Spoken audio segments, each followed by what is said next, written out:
Game two of a three-game series here at Peoples Bank Park is upon us. The Lancaster Barnstormers visiting the York Revolution, and the mission at hand for the visiting Barnstormers is to solve this road puzzle. The Barnstormers have lost 12 in a row on the road. As you know, this club plays pretty well when they are at Clipper Magazine Stadium. They can't match it when outside their own yard. Good evening, everyone. From Peoples Bank Park, game two of this three-game series between the Barnstormers and the Revs. And for the fourth time in the last 6 road games, the Barnstormers last night dropped a one-run decision. It was 5-4, all the runs scoring in the first 4 innings. All the runs except for one scoring in the first inning and a half last night.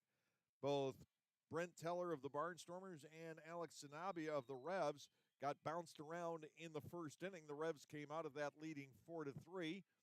Lancaster would score an unearned run off Sanabia in the second inning, and the only remaining run was a sacrifice fly off the bat of Paul Mondesi in the bottom half of the fourth. The Barnstormers last night did not have a very good night driving in runs. That was ultimately the club's downfall last night, is that in the second inning, they had the bases loaded with one out, didn't score. Second and third, nobody out. In the fourth inning, it didn't score. And second and third, one out in the fifth inning, and they did not score. Tonight it will be Augie Silk on the hill for the Barnstormers, and Augie has gotten off to a couple of pretty good starts this year. It's been a question of sustaining the momentum for him. Last time out, he had a perfect game through 4 innings and then had to be lifted in the fifth. He got into trouble, couldn't get out of it. He's got the stuff to be very good, Augie does, but that seems to have been the issue facing him, is what happens when things start to go wrong. Silk comes into tonight with a record of 0-3. His ERA 7.36, a little bit better than it was a year ago. He has averaged a little bit under 4 innings per start so far this season. Ross would love him to get through 5 innings out there tonight. His mound opponent is also struggling. Austin Nicely was the Atlantic League's pitcher of the month in September last year, and he was in the top 5 in the Atlantic League for the season in earned run average at 3.74. But this has not been a very kind year to Nicely. He is 0-3. His ERA is over 10 at this stage, and it was Nicely who fell victim to that massive Barnstormers uprising on opening night at Clipper Magazine Stadium. He gave up the first 9 of the Barnstormers' 23 overall runs in that game. He lasted 2 2/3 innings against the Barnstormers back on April the 29th. Though the two left-handers meeting up tonight, the Barnstormers will be led off this evening by B.J. Boyd, making his first regular season start as a Barnstormer. He was with the club in spring training in 2021. Melvin Mercedes will bat second, play second base. Kelly Dugan is the first baseman. Dugan will bat third. The cleanup hitter is the catcher Colton Shaver. Ladarius Clark is in center field, batting fifth. Andretti Cordero is the DH in the 6th slot. Anderson Felice at third base, batting 7th. Connor Lean will make a start tonight in right field. He will bat 8th, and Jake Hoover is the shortstop, batting number 9. We'll get the Revs lineup coming your way in a moment, but first, let's take you down to the field in tonight's opening ceremonies. Fans, please rise if you are able, remove all headwear, and welcome Expressions in Florian.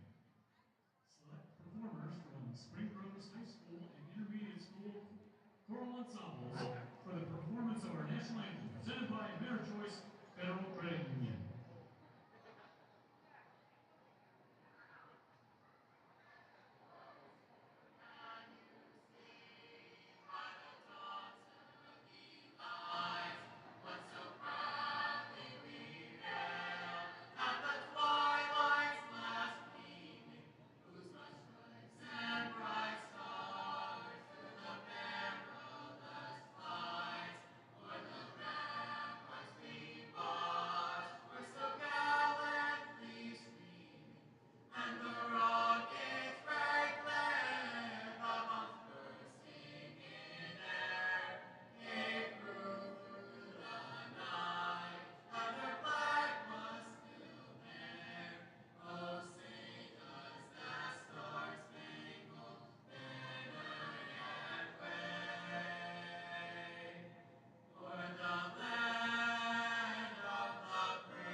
all done here at People's Bank Park this evening, our national anthem.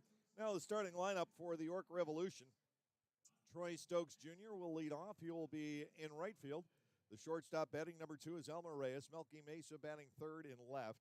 The cleanup batter is the first baseman, Nelly Rodriguez. Carlos Franco at third base batting fifth. The designated hitter in the number 6 slot is Josue Herrera.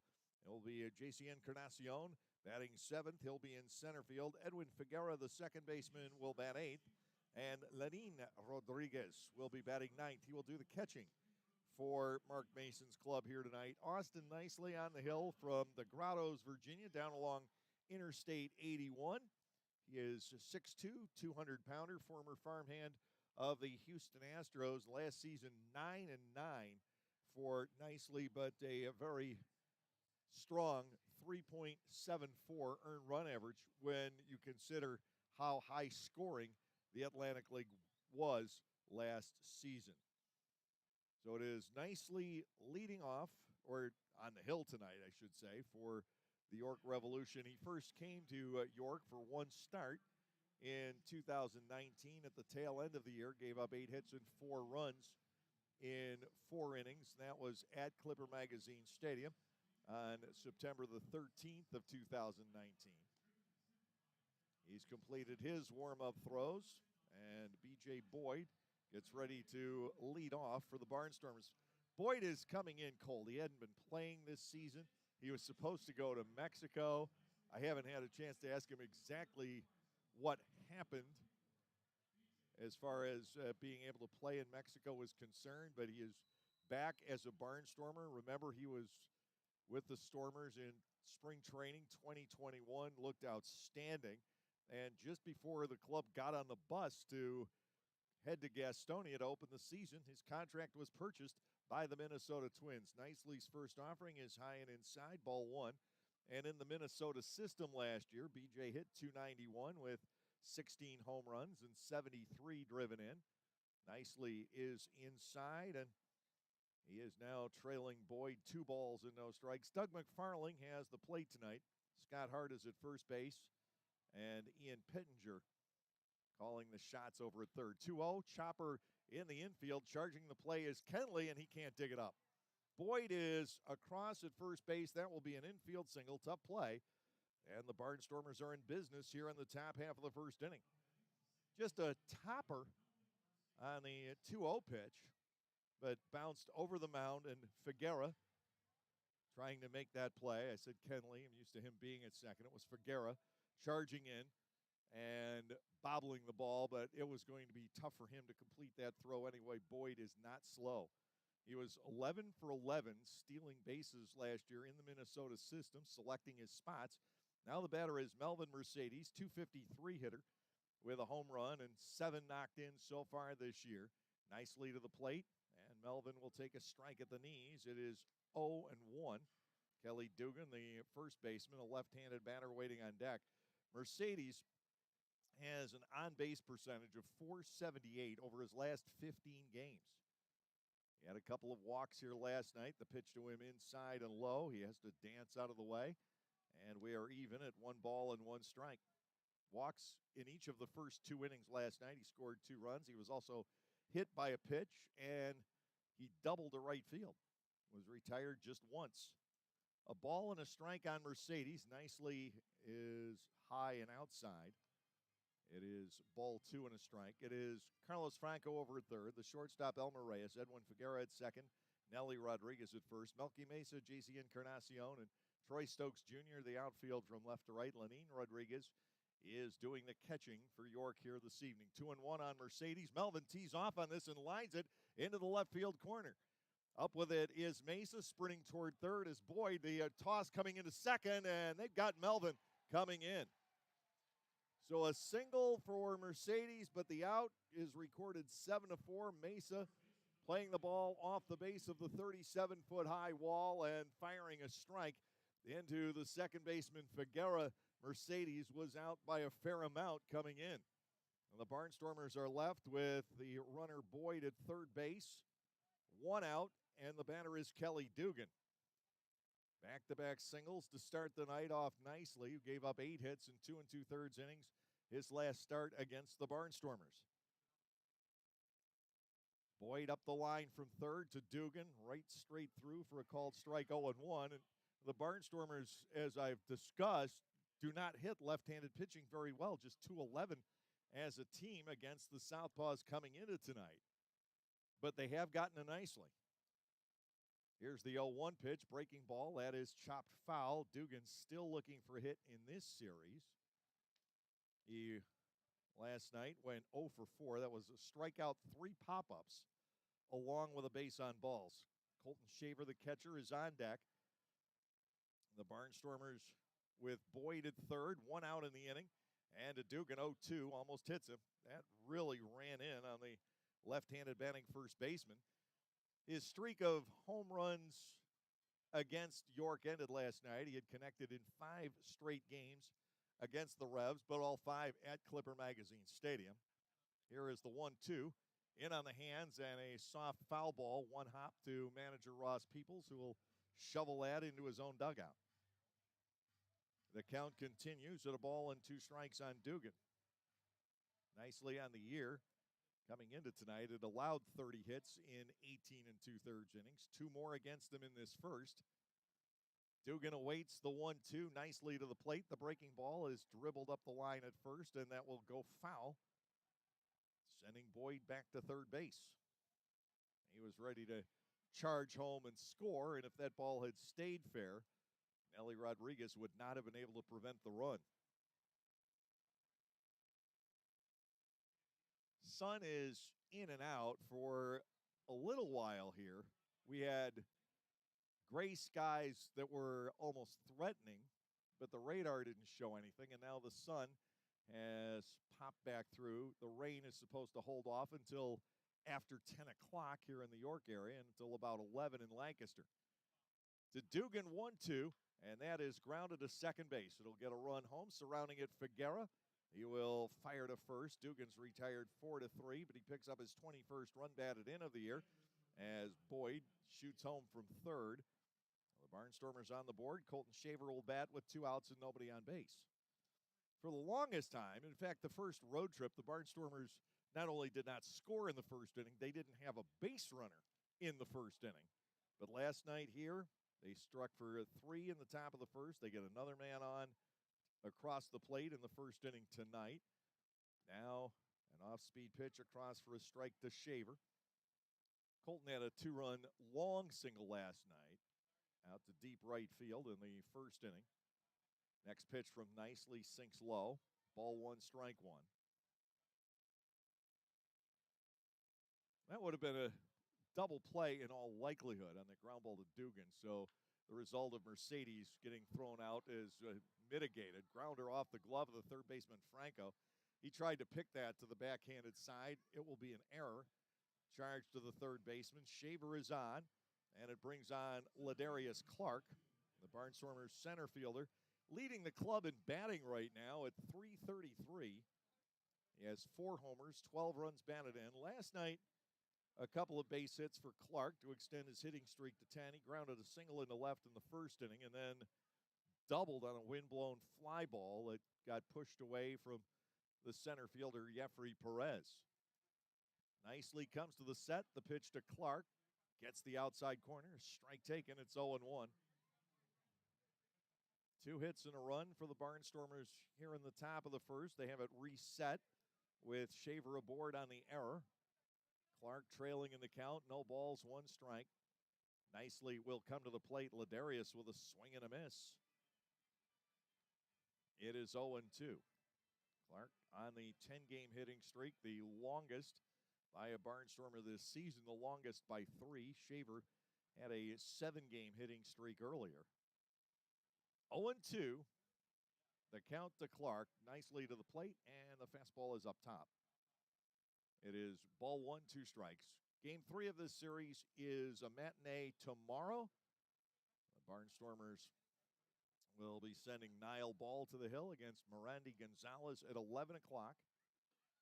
High on the curveball, 2-2. And then it's off to Lexington, Kentucky for the Barnstormers to take on the Wild Health Genomes in a 3-game series starting Friday. And we're leaving from here as soon as we can get out of York following the game tomorrow. 2-2, Hopper towards second base. Waiting back on it is Figuera. He has time for the play and retires Clark, ending the inning. But the Barnstormers pick up 1 run on a pair of base hits, 1 error. 1 runner was left on. And at the end of 1/2 inning tonight here at York's People's Bank Ballpark, it is the Lancaster Barnstormers 1 and the York Revolution coming up.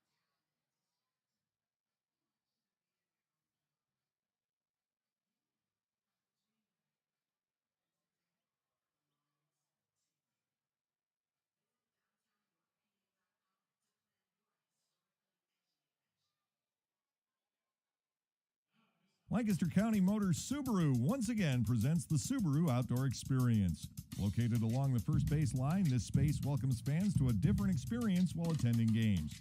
The Subaru Outdoor Experience focuses on creating social engagement among the fans.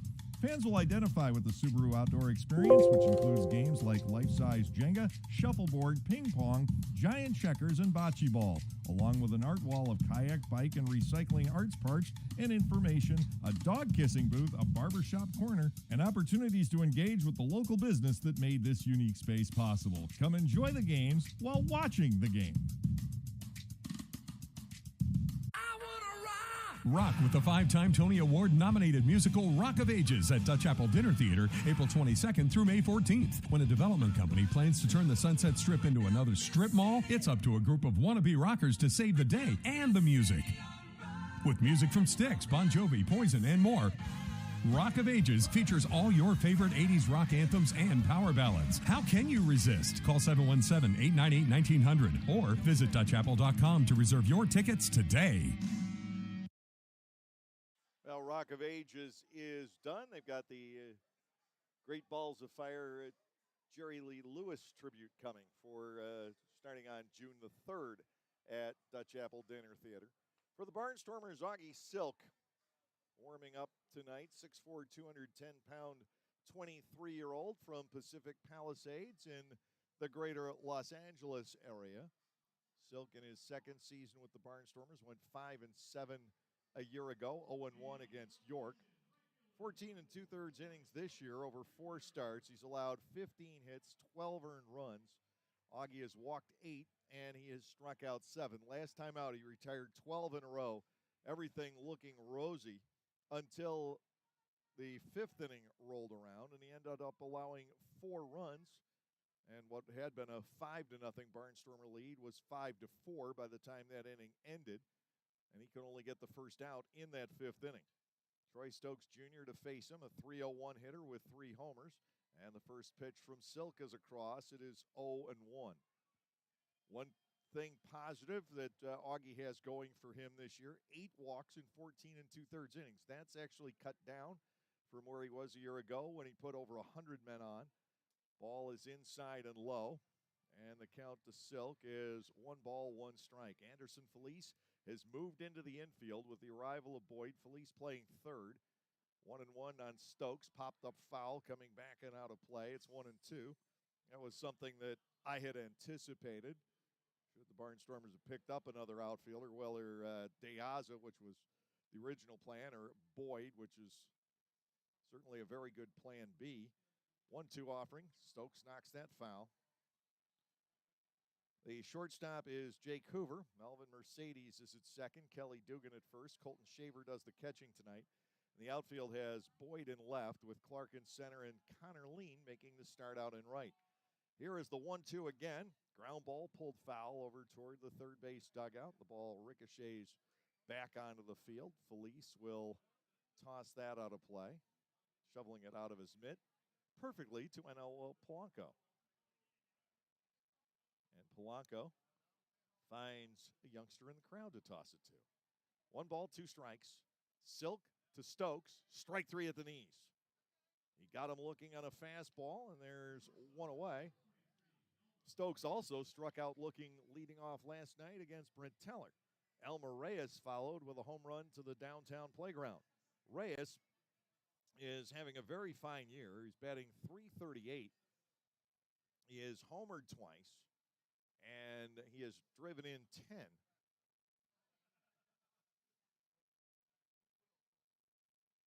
He is currently seventh, probably tied for seventh, realistically, in batting average here in the Atlantic League. Foul ball back.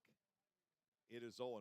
And Ladarius Clark in a multi-way tie for ninth coming into tonight. Melky Mesa, the on-deck hitter, ranks fifth in the Atlantic League in batting. One strike, the count to Reyes, facing Augie Silk. Left-hander has gone over the top this year.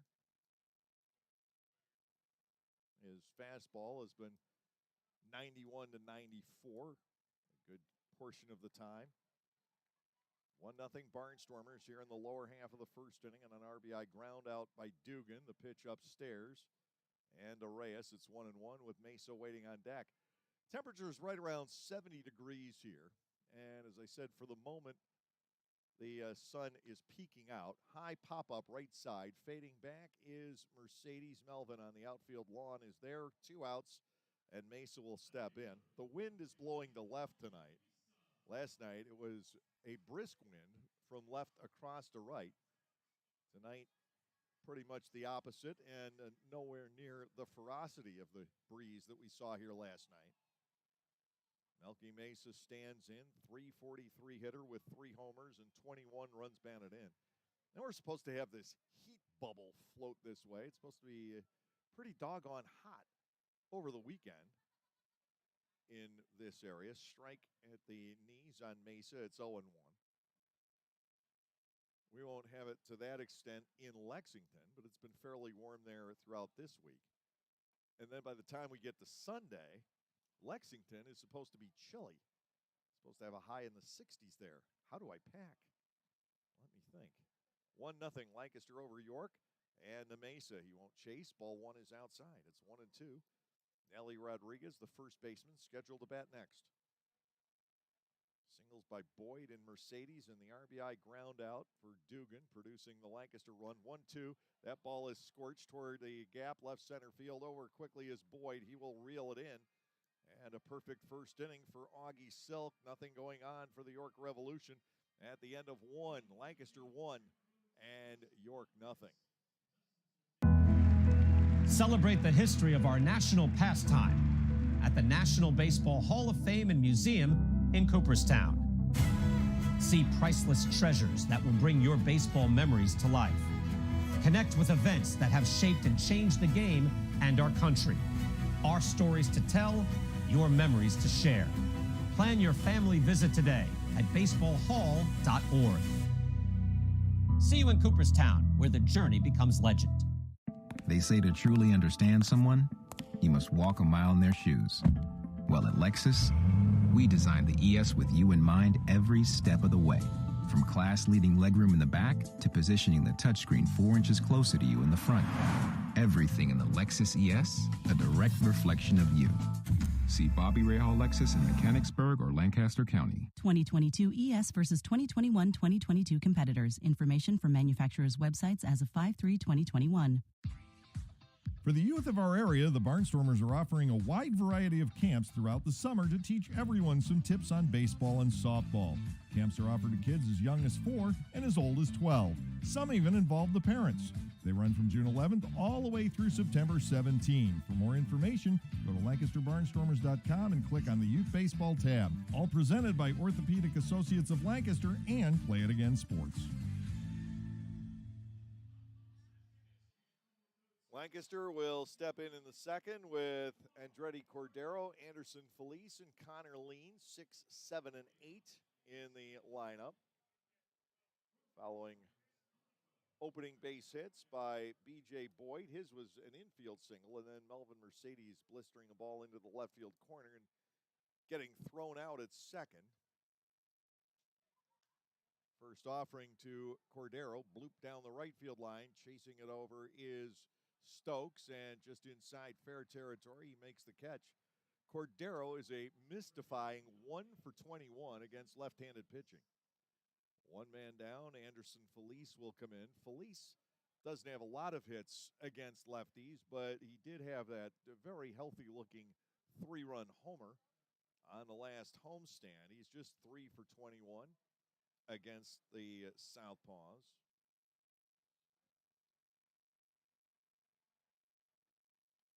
Anderson jumps back out of the way, but nicely slips the pitch back to the inside corner.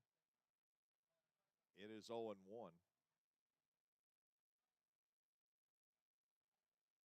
And the next rolled off the end of the bat and an easy play for Edwin Figuera. 2 up and 2 down. Nicely getting through the Barnstormers fairly quickly here, retiring them on ground balls. That is the 3rd ground out fielded by Figuera. Now with 2 outs, here is Connor Lean, the right fielder.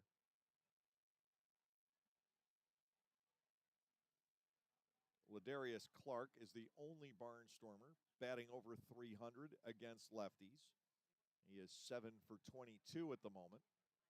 High to Connor. Ball 1, no strikes. He was probably going to take that pitch regardless and nicely missed with it. Ball 1, no strikes. The southpaw nicely comes back. Lean takes a strike over at the knees. It is 1-1. This is his first start against the Revs. He's 1 for 2 coming off the bench since joining Lancaster. 342 hitter overall with a homer and 10 runs batted in. He got off to that remarkable start here. Did Lean. He was 4 out of 11 with Southern Maryland and then had 7 hits in his first 11 at-bats as a Barnstormer. He's cooled off since then. 1 ball, 2 strikes from Nicely. The pitch is driven down the right side and curling well foul and out of play. Lean at the very minimum, stretching out the inning for Augie Silk, giving the Barnstormers lefty a little bit more of a breather here. Lancaster up 1-0 in the 2nd inning. 2 outs, nobody on base. Here comes the 1-2. Lean starts to swing, holds on that, but the pitch is rung up as strike 3 on the location. First strikeout for Nicely. The Barnstormers are retired in order in the 2nd inning. We are through 1.5, and the Barnstormers are up by the 1-0 score. This season offers a whole line of new items from Otto's Hospitality. Dig into the world-famous Nathan's Hot Dogs. Take a trip to Otto's Cantina for a walking taco or your favorite adult beverage. Enjoy a helmet of Otto's meatballs or a sausage with peppers from the Broken Bat Deck. For the sweet tooth, there are jumbo chocolate chip cookies, Skyline cotton candy, and ice cream novelties. Or simply snack on Emma's popcorn in a variety of exciting flavors. What a great way to savor your time at the ballpark, courtesy of Otto's. There is a weekend in July where the baseball world revolves around a village in upstate New York. Baseball Hall of Fame Induction Weekend in Cooperstown is an unforgettable experience full of family-friendly activities and priceless moments. Make your plans today for July 22nd through 25th for the induction of Bud Fowler, Gil Hodges, Jim Cott, Minnie Minoso, Tony Oliva, Buck O'Neill, and David Ortiz as the class of 2022. Visit baseballhall.org today for the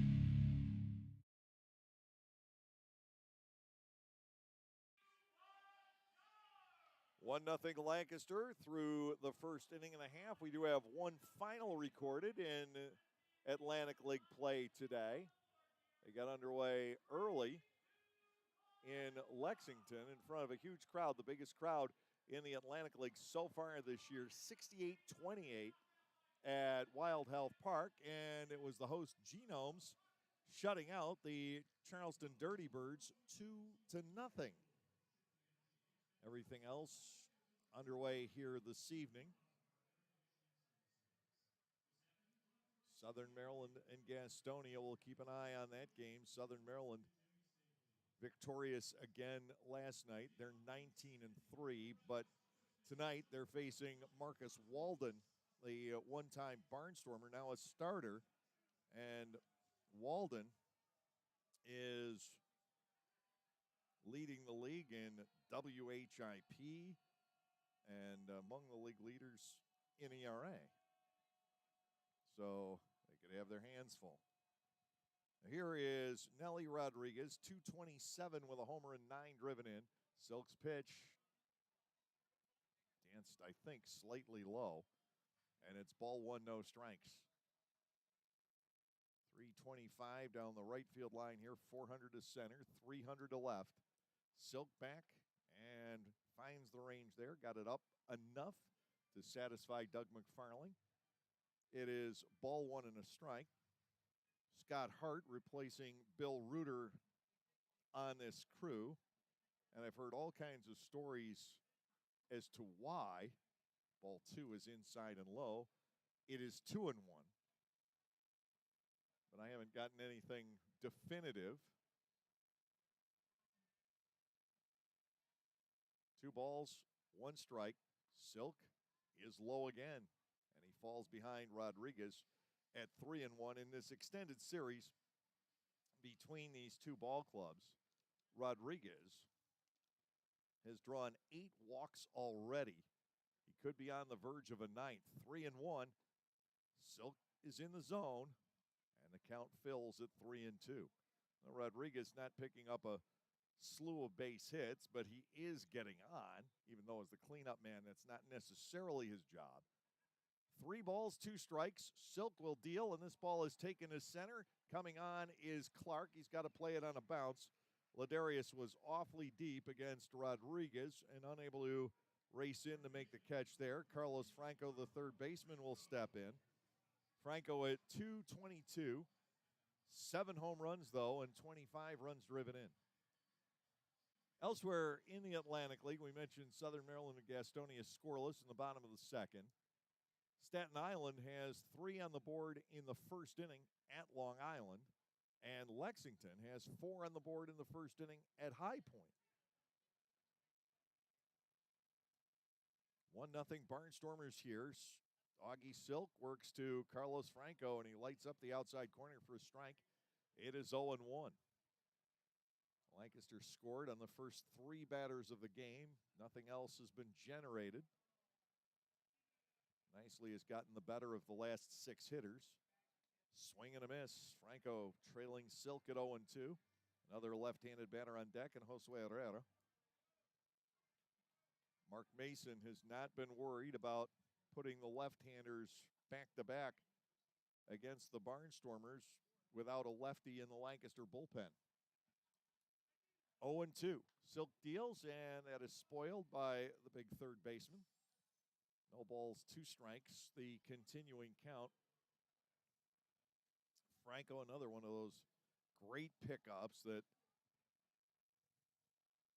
York has been able to make along the way. Strike 3. Silk finds the outside corner. Franco becomes Augie's second strikeout tonight. Franco was picked up in the middle of the 19 season from the American Association. He hit .319 with 13 homers and 55 runs batted in. Came back last year and hit .311. This year, more power, less average. Josue Herrera will step in. He crunched a 3-run homer in the first inning last night to give York its first lead. That one didn't hold very long. It was a big part of York winning 5-4. 1 out.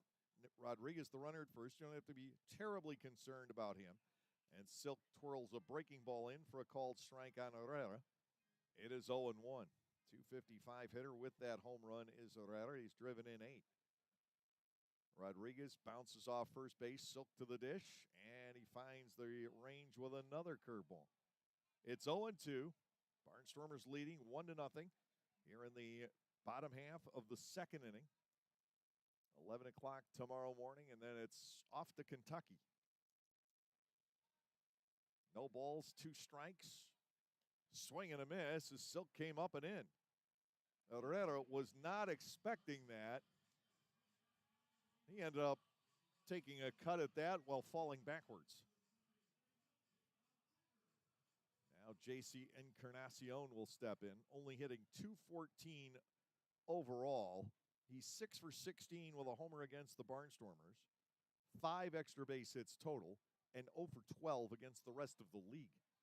2 outs. Rodriguez still a runner at first base, and Silk again nicely breaks a pitch into the zone. It is 0-1. I know nicely, in this case, an adverb, not the pitcher's name, if you're following along. Here comes the 0-1.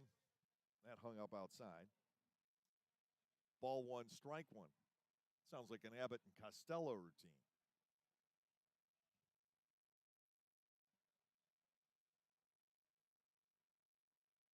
One pitch. Swung and he missed at that. Tailed away from him. 1 ball and 2 strikes. A left-handed pitcher almost has to have that ability to tail a pitch away from a right-handed hitter. Nate Reed's so good at it.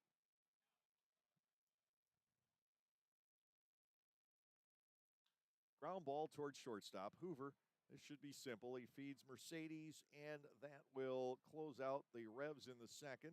Leadoff single by Rodriguez. Nothing else develops. No runs, a hit, no errors, and 1 man left on base. We are through 2 tonight here in York. The Barnstormers ahead of the Revs by the score of 1-0. There is a weekend in July where the baseball world revolves around a village in upstate New York. Baseball Hall of Fame induction weekend in Cooperstown is an unforgettable experience full of family-friendly activities and priceless moments. Make your plans today for July 22nd through 25th for the induction of Bud Fowler, Gil Hodges, Jim Cott, Minnie Minoso, Tony Oliva, Buck O'Neill, and David Ortiz as the class of 2022. Visit baseballhall.org today for the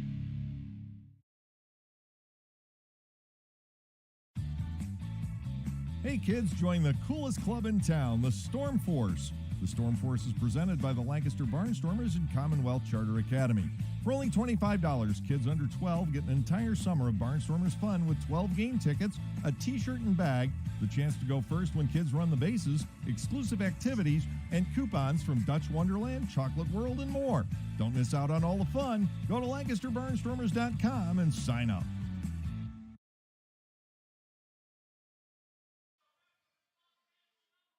1-0 Lancaster leading as we head to the top of the third. Austin Nicely will be facing Jake Hoover.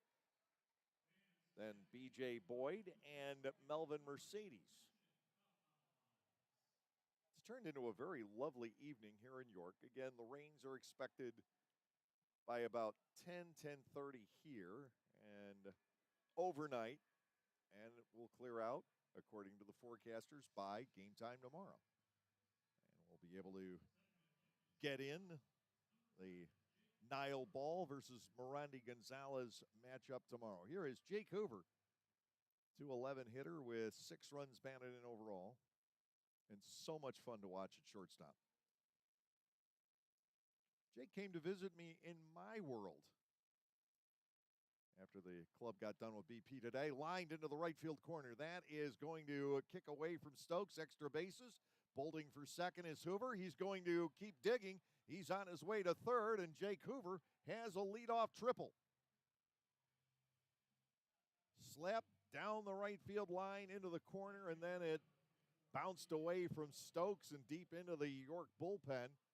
The Barnstormers have a man at third with nobody out. Hoover, opening night, had a couple of doubles and drove in 5 runs. He had one of those doubles, guess what, to right field against Nicely. Second triple of the year for Hoover, who runs really well.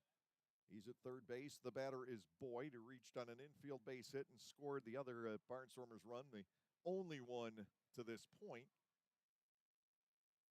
Nicely is up high with a fastball. It is 1-0. Jake Hoover gets us started with a 3-base hit here in the third inning. His bat has come around.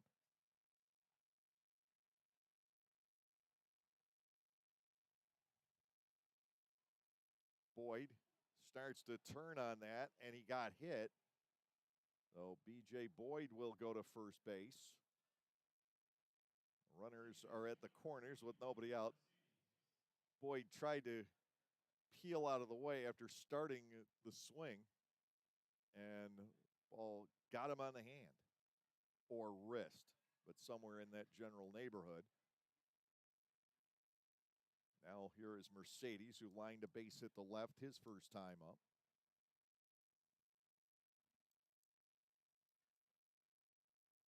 One of the toughest outs in the Atlantic League is Melvin Mercedes once he gets going. Nicely to the set. He'll work to Mercedes and fade it to the outside corner. No balls and one strike.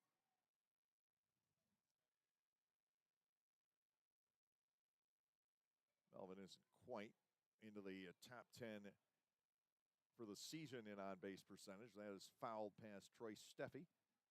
0-2 to Mercedes with Dugan waiting on deck, and then Shaver. Hoover at third, Boyd at first. Nobody out in the third inning. The Barnstormers already up by 1. Last night, 3 for 15 with runners in scoring position, but that was 1 for their last 12 in the 5-4 loss. And a Mercedes, he swings and misses. Like, that is a huge out for Nicely, and it came on 3 pitches. The second strikeout for the lefty. Dugan grounded out 4-3 back in the first inning, looking to get the ball elevated here. And at least get Hoover home from third base. The Barnstormers were last night 1 for 5 getting a runner home from third base with fewer than 2 outs. Tonight, 1 out of 2 to this point. Infield set, double play depth. Nicely to the set. Dugan takes ball 1 off the inside corner. Lancaster up by a run. Hoover at third, Boyd at first, but now with 1 out here in the third inning. Mercedes, a generally very good bet to put the ball in play. 2-0 here on Dugan.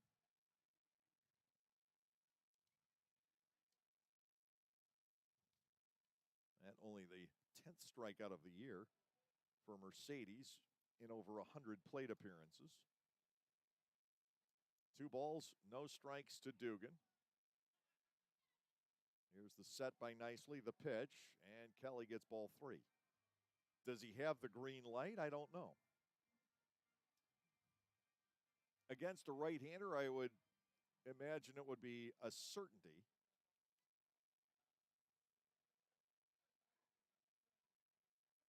Three balls, no strikes. Nicely to Dugan. It looked like he did have the take sign. It's 3-1. Colton Shaver on deck, 1 for 5 with the bases loaded. Could get another chance here. Runners lead off the corners to Dugan. 3-1 pitch laced into left field and a base hit. Home to score is Hoover. He can jog across. Stopping at second, Boyd. Dugan drives in his second run of the night, 22nd of the season. The Barnstormers up by a pair, and Colton Shaver will step in. So important not to waste that leadoff triple. Dugan picks up Hoover from third. Now Shaver will try to add to the inning. He reached on an error by the third baseman Franco his first trip. Nicely to the plate. Shaver gets ball 1 upstairs. It is 1-0. Dugan knocking in Hoover. Boyd now at second. And the Barnstormers' first baseman Kelly Dugan is the runner at first. 1 out in the inning. Colton Shaver at a ball and no strikes. Nicely to the plate. Shaver lays off. And that is a strike. It is 1-1. Off-speed pitch from Nicely getting the plate there. Ladarius Clark, the center fielder, due next.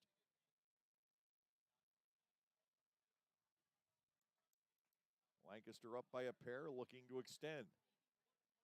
1-1. Clearly high. Shaver with the advantage. 2 balls, 1 strike. Colton started the night at 267. He reached double figures in runs batted in last night.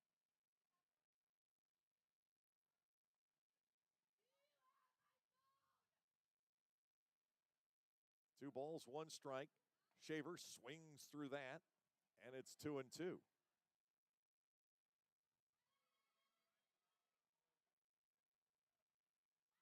The addition of Boyd will help.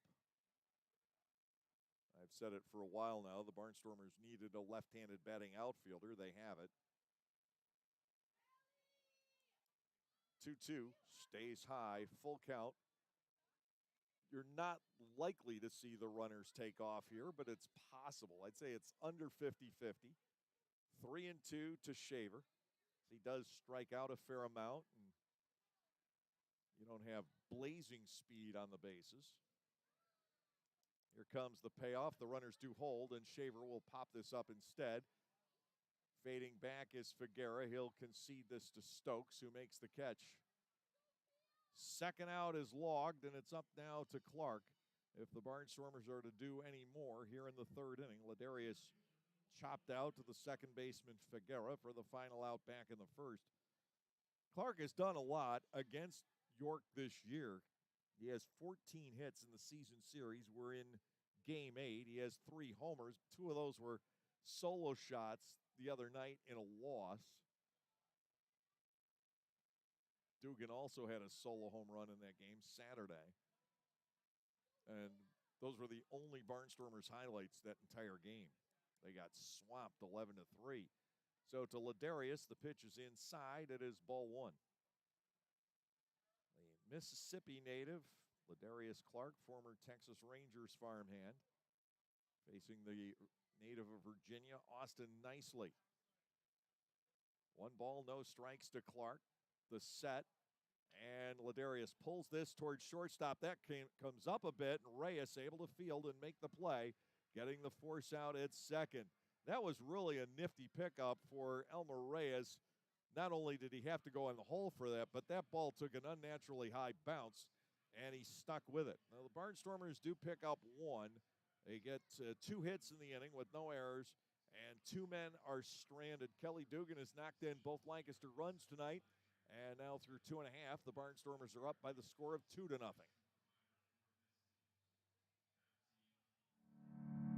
Are you sick and tired of washers that don't use enough water, or take 2 hours to clean and don't last more than a few years? Well, come into Gockenauer's in East Petersburg now and let us show you the Speed Queen commercial grade laundry. Built the old-fashioned way with warranties up to 7 full years. Gockenauer's will deliver and install your new Speed Queen, and we know you'll be fully satisfied with your purchase.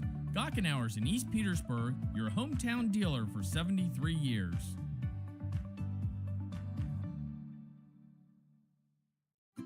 At Clipper Magazine Stadium, we have hot dogs and popcorn, peanuts, soda, and nachos. But what if, say, you are only 3 months old and mom wants to have a night out and watch the Barnstormers? Well, thanks to May Grant Obstetrics and Gynecology, the littlest of Stormer fans now have a place to go for dinner during the game. Tots can take mom to the Little Sluggers dugout behind Section 13 at the stadium for a comfortable private feeding experience. A brightly painted room with comfortable furniture and TVs tuned to the game, it is the perfect spot for baby and mom during a night at the ballpark. Knockoffs, copycats, imitators. They all share one thing in common. They always pale in comparison next to the true original. Just like the stylish and versatile Lexus RX. The crossover that paved the way for others. And it's still the best for one simple reason. Nothing else is as good as the original.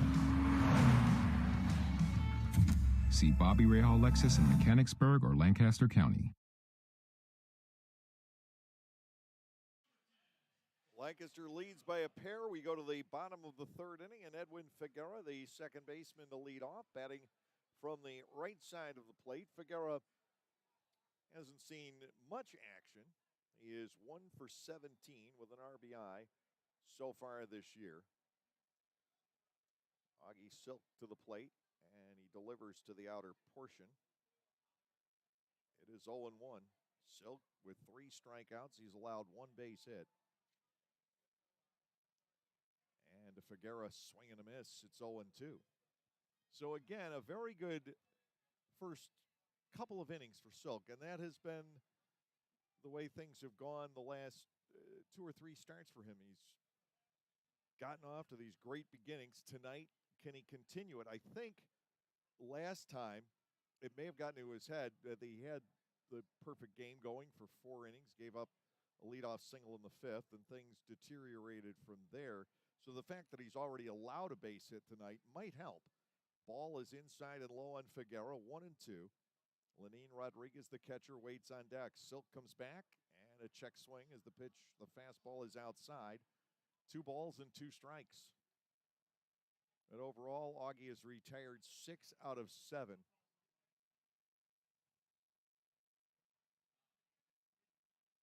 The 2-2 popped up. That will carry out a play to the right side. Ross Peoples truly believes he has a kernel of something very, very good in Augie Silk, but by Atlantic League standards, he is very young. 2-2, swing and a miss. That was a fastball up top, and Silk is now fanned 4. He's gotten 7 of 8 overall, and Lenin Rodriguez, the catcher, will come to the plate, batting .250 with a home run. That came in Lancaster over the weekend. 5 runs knocked in for Rodriguez. And there is something there, and I can't think of too many people that you want to see succeed more than this very exuberant, kind, polite young man named Augie Silk. In a lot of ways, he's got the exuberance of a teenager out there. And he's not that far removed. Ball 1 low to Rodriguez. It is 1-0.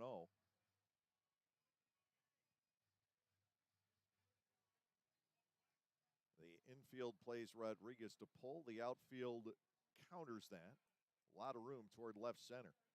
And to Rodriguez, ball 2 is upstairs, 2 balls and nothing. Lancaster in the lead by 2. Here in the bottom of the third, 1 out, nobody on base. The pitch is fouled away. 2-1. Curious to see where Silk's fastball is clocking. And it is between 90 and 92. Ball 3 misses low. 3 balls, 1 strike. With 1 out, nobody on here in the latter half of the third inning.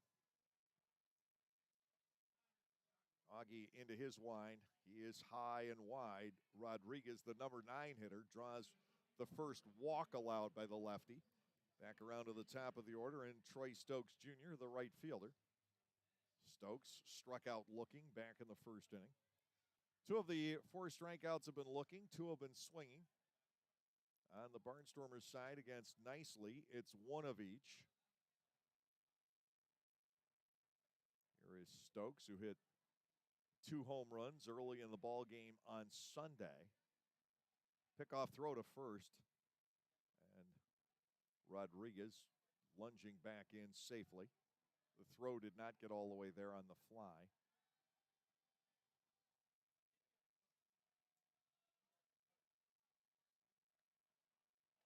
Breaking ball, twists inside. It's 1-0. The ugliness started immediately following Stokes' second home run when Elmer Reyes was hit.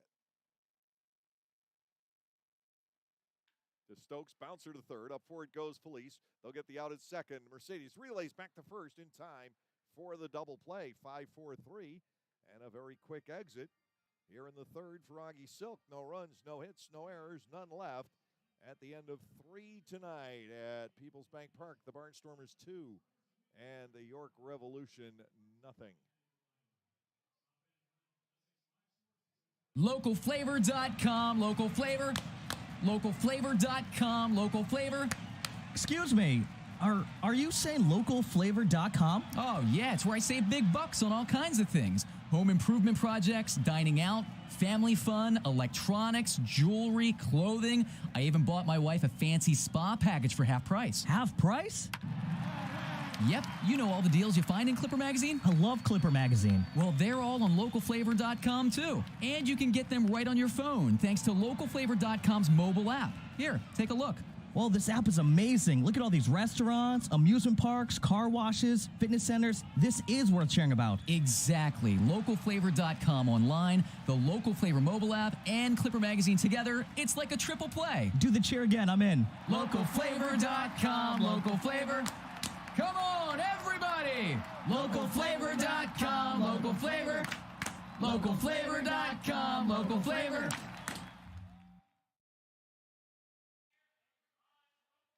Two runs on 4 hits, no errors, 3 left for the Barnstormers tonight. No runs, 1 hit, 1 error, and York has stranded 1. Andretti Cordero, Anderson Felice, and Connor Lean will all bat right-handed against Austin Nicely as we advance the game tonight into the fourth inning. We've given you the Atlantic League scores already. It's also a very busy day at the Major League level, including some action this afternoon. In an early game, Tampa Bay defeated Detroit by a final score of 6-1. Milwaukee in 11 beat Atlanta 7-6. Colorado tripped up San Francisco 5-3. Minnesota beat Oakland 14-4 in front of a healthy 7,100. Ball one is high on Cordero. It's 1-0. We're definitely in the last days of Oakland Alameda County Coliseum. Bouncing ball to short. Reyes has been brilliant defensively here this week. He makes that look easy on Cordero. 1 out. Anderson Felice will be the batter. Where the Oakland A's will be playing a few years from now remains to be seen. Will they still be the Oakland A's? Trying to get a new stadium built in the city by the bay on the east side of San Francisco Bay. They're also trying to get it to Las Vegas.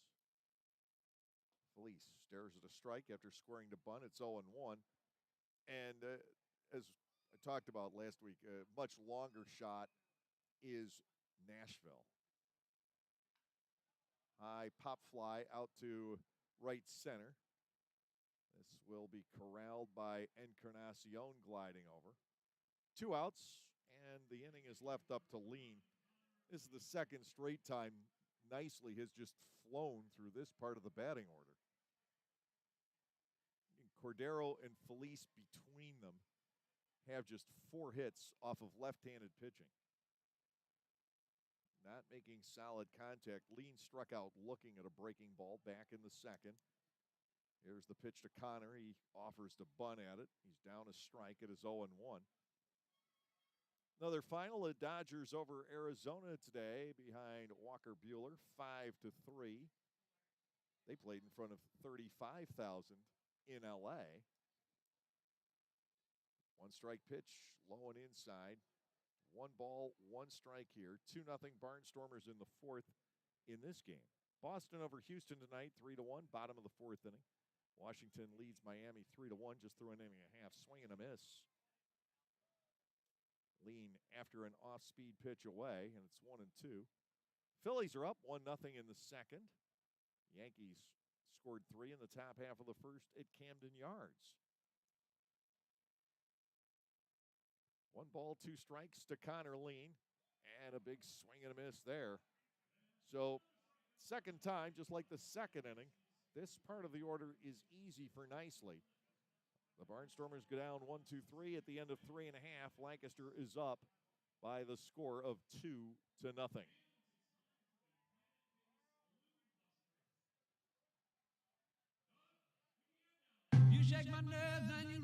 Jerry Lee Lewis was the original bad boy of rock and roll. Now, hear all his hits in Great Balls of Fire at Dutch Apple Dinner Theater in Lancaster for a limited run, June 3rd through June 25th. Jason Cohen played Lewis in nearly 80 cities across North America. Now, he brings the ivory smashing superstar to life in this theatrical concert. With some songs of his friends like Elvis, Buddy Holly, and Johnny Cash, as well as some New Orleans jazz and traditional gospel, Great Balls of Fire will have you jumping out of your seat saying, "Good gracious, get me some tickets." Call 898-1900 for tickets or order online at DutchApple.com. That's 898-1900. Great Balls of Fire, June 3rd through June 25th at the Dutch Apple Dinner Theater in Lancaster.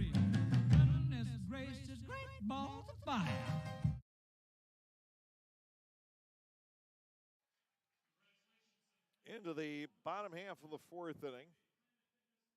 Reyes, Mesa, and Nelly Rodriguez, the scheduled hitters for the York Revolution against Augie Silk.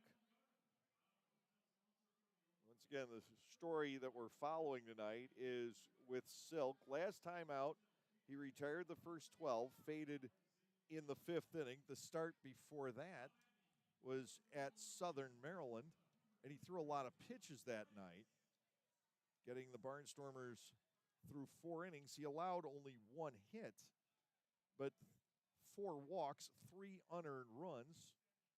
But he threw 86 pitches in 4 innings and had to come out. Tonight, it's going smoothly so far. Ball 1 is inside to Reyes. It is 1-0. Elmer Reyes popped out to second base back in inning number 1. Silk has allowed 1 hit, 1 walk to this point. High pop fly here down the right field side, and Lean will give up on it as the ball lands in the bullpen of the York Revolution. Reyes spats at 1 each. Barnstormers up by 2 here in the 4th inning.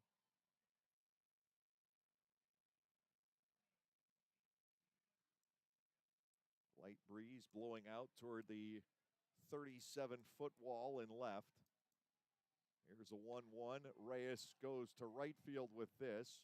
Clark and Lean are both there, and boy, it looked like they were calling each other off for a second. Clark with the catch. 1 out here in the 4th inning.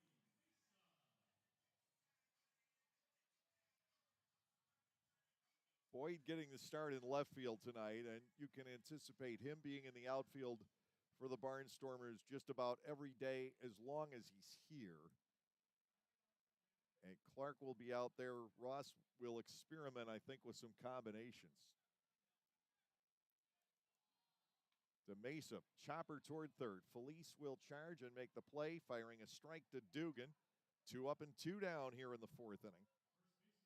Nelly Rodriguez will step in. He has the only hit off of Silk so far. But when you look at these last 2 starts, 1 hit in 4 innings, 3 hits in 4 2/3, and none in the first 4. You're seeing so much promise. The 5th inning could be the hurdle. Can that be cleared here tonight? We'll see.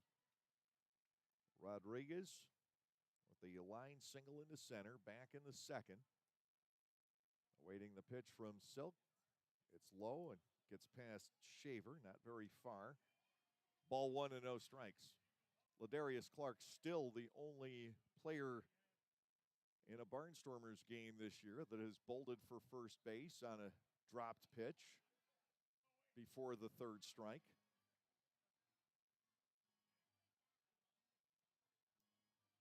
One and 0, the count to Rodriguez. Carlos Franco, the 3rd baseman, due next. Silk comes back 1-0, high and inside, and a 2-0 count.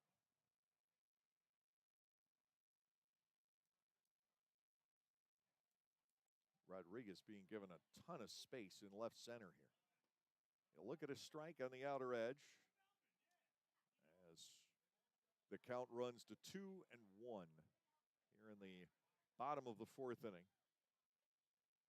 Southpaw Augie Silk working pretty quickly. He's outside 3-1. He's gone to ball 3 on Nelly Rodriguez both times so far.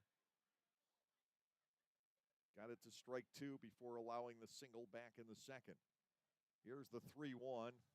There's walk number 2 given up by Silk. You know, where does that come from? He retired Reyes and Mesa on 4 pitches. And Rodriguez steps in, and he has a hard time throwing a strike to him. Now Franco steps to the plate. A strikeout victim looking back in the 2nd inning.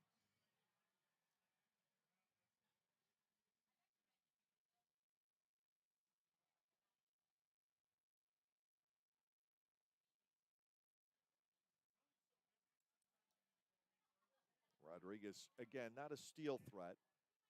Silk to the plate and breaks that way outside and low. Ball 1 and no strikes.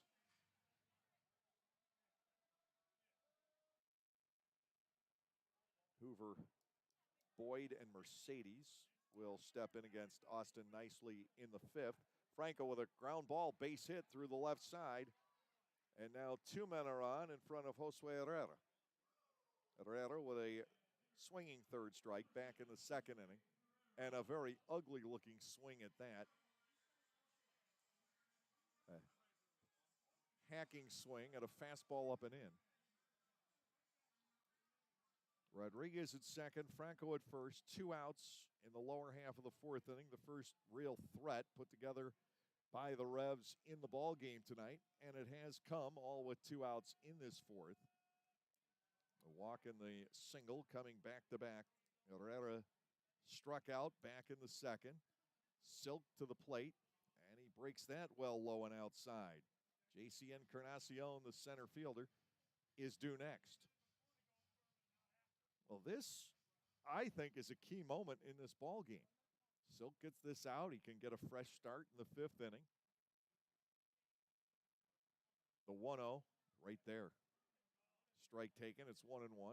His arm still has plenty of space tonight. He's thrown, by my count, just 56 pitches here through 3 2/3 innings. 1-1. Bouncing ball pulled foul over toward the York dugout. 1-2 with Encarnacion waiting on deck. You'd like to see Silk finish off Herrera here. Do he and Shaver go back to that fastball up and in? It was awfully effective back in the second inning. Rodriguez leads off second, Franco off first. Silk's pitch is a breaking ball, and that is swung on and missed. So they go away from the fastball up and in and give Herrera a sharp curveball. He goes down on strikes for the second time, and that is a big out for Augie Silk. No runs, 1 hit, no errors, 2 men left on base. You're going to find trouble in a game. That's a confidence builder for the 23-year-old lefty. We'll go to the fifth inning now. The Barnstormers lead by the score of 2-0.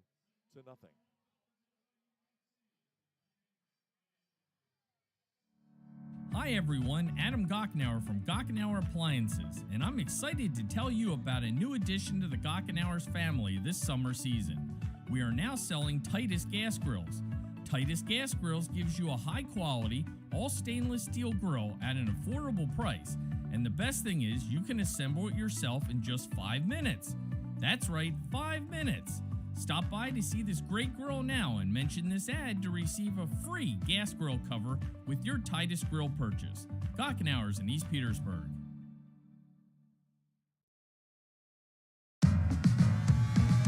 Pennsylvanians are creating their own soundtrack. Thanks to PA Lottery Scratch-Offs, excitement's back. Pennies, nickels, dimes, or quarters, no matter your choice, scratching's always in order. With big top prizes and second chance drawings, thrills await. They're out there calling if it's excitement you seek and you're looking for action, play the PA Lottery. And keep on scratching. Must be 18 or older. Please play responsibly. Benefits older Pennsylvanians every day.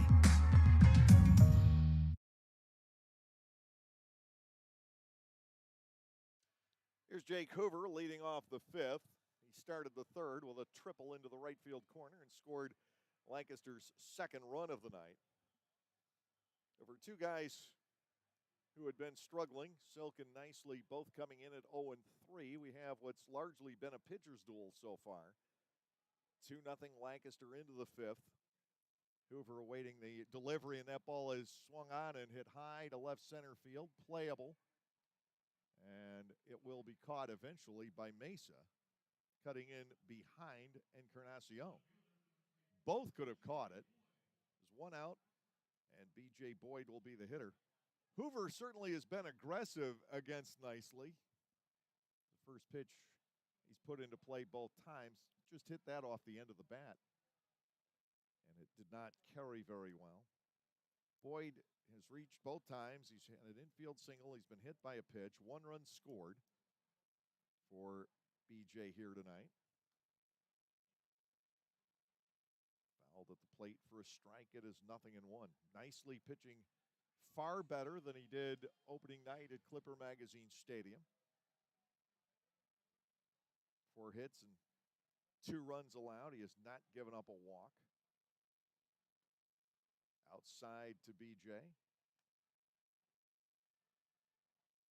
Bijan Montel Boyd from Palo Alto, California. Home, of course, of Stanford University. Ball 2 is inside, 2-1. Boyd came out of that Oakland system. Good friends with Melvin Mercedes from there. Lined up the middle, base hit center field, and Boyd still hasn't been retired. A clean single into center. Mercedes will try to back him up. Melvin with a single, and he struck out tonight, 1 out of 2 for the Barnstormers' second baseman. Lancaster now with its 5th hit.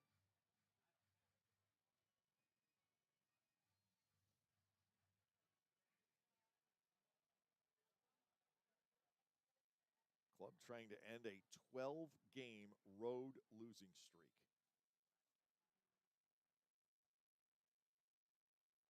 1 out, 1 on.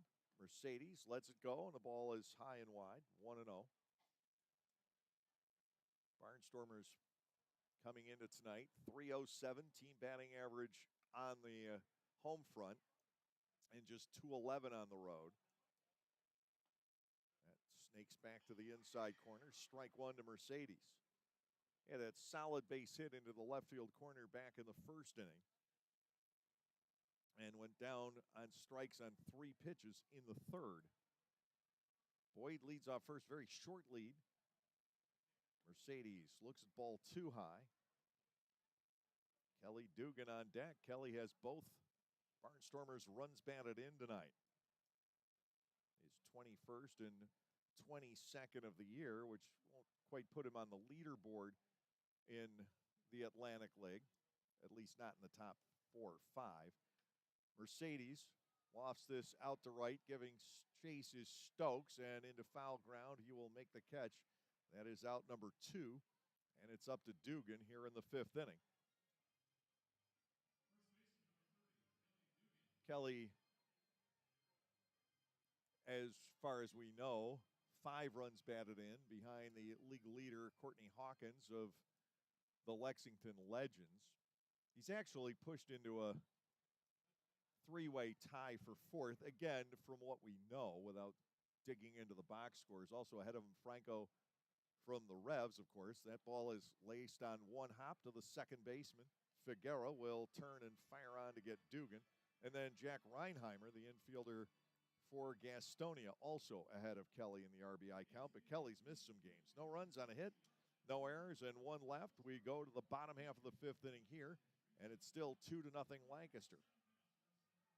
It's no longer about answering the most emails or pulling the most all-nighters. It's about prioritizing what's most important. Hey, Lexus, give me directions to Eagles Peak Hiking Trail. Calculating route. That's why the Lexus NX has an interface engineered to understand you and an available 14-inch touchscreen that's simpler and more intuitive. The Lexus NX. See Bobby Rahal Lexus in Mechanicsburg or Lancaster County. Availability and accuracy of navigation system depends on many factors. Data charges may apply. There is a weekend in July where the baseball world revolves around a village in upstate New York. Baseball Hall of Fame induction weekend in Cooperstown is an unforgettable experience full of family-friendly activities and priceless moments. Make your plans today for July 22nd through 25th for the induction of Bud Fowler, Gil Hodges, Jim Cott, Minnie Minoso, Tony Oliva, Buck O'Neill, and David Ortiz as the class of 2022. Visit baseballhall.org today for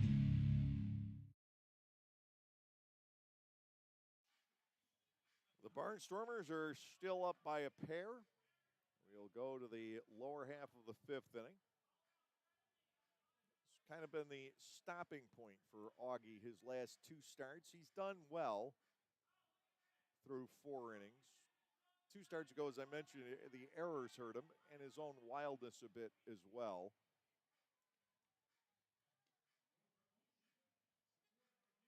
And last time out, he was perfect through 4 and then could not work his way through the 5th inning.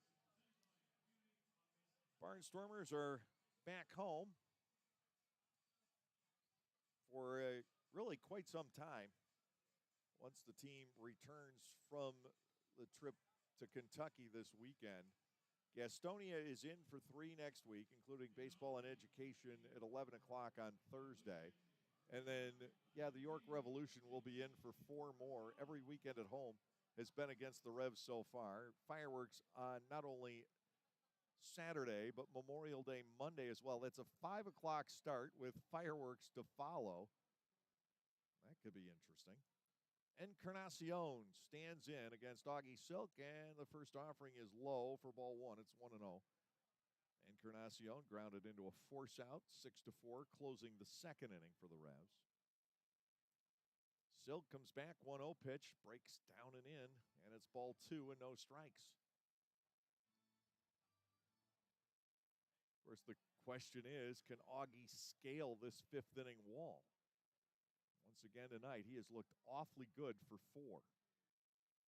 2-0, Encarnacion yanks that into left field, and a leadoff base hit for the York Revolution here in the lower half of the fifth inning. Edwin Figuera, the second baseman, will come to the plate. And believe me, everybody in the Barnstormers dugout wants to see it. He did at times last year. In fact, he threw 6 shutout innings his final start.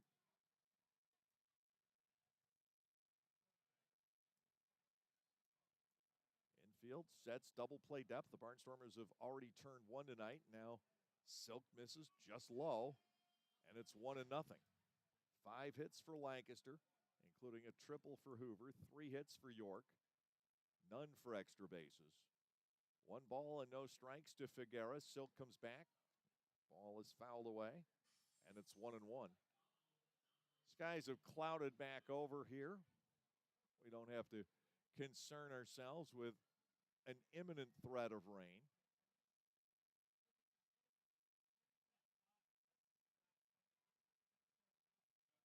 Here's a 1-1 line drive that's caught by Mercedes. Quick throw to first, but Encarnacion able to duck back in. 1 out, and Lenin Rodriguez will come to the plate.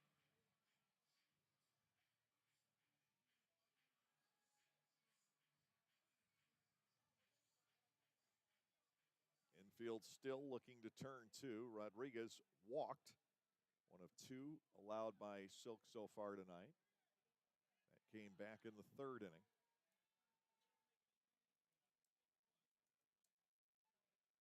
Augie's breaking ball twirls to the inside corner. He gets ahead very quickly at 0-1. By the way, it's actually snowing in the Rockies. Well, you figure if it's going to be extraordinarily hot here, it's got to be cold somewhere.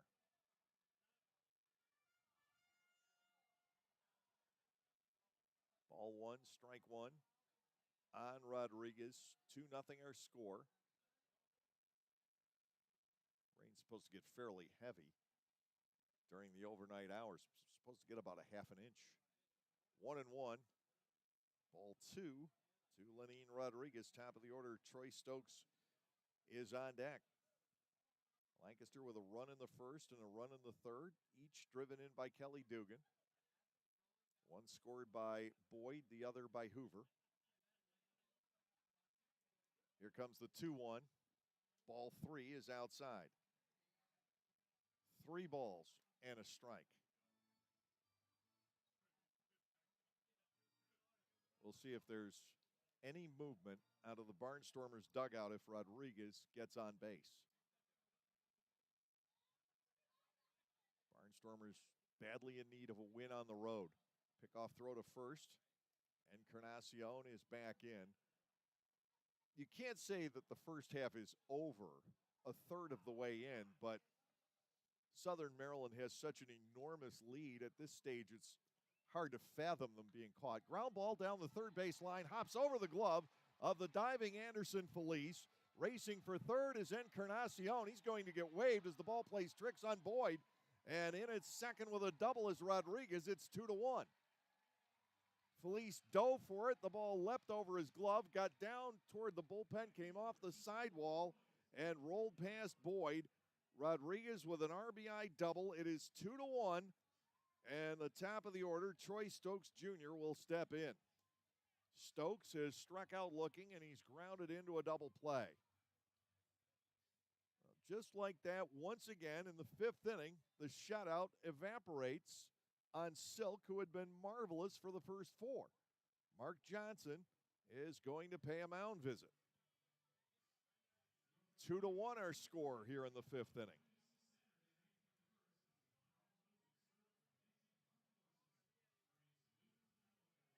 it's really tough to figure what happens. The mound visit is very brief. Johnson turns and heads back to the dugout. You do have a 30-second time limit now on those visits to the mound anyway.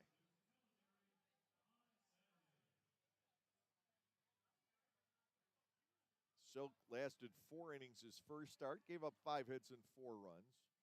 That was at Gastonia. His rough one was at High Point. And these last 3 playing divisional opponents, he's been good through 4. Little wild against Southern Maryland, but that was the night the defense really let him down. Rodriguez, the runner at second base with 1 out here. Breaking ball, good to Stokes. It is 0-1.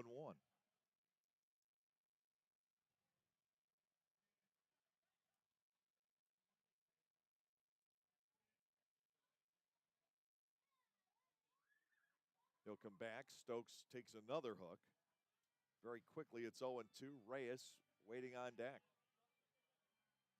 And there are a number of reasons that things can start to get away in the middle innings.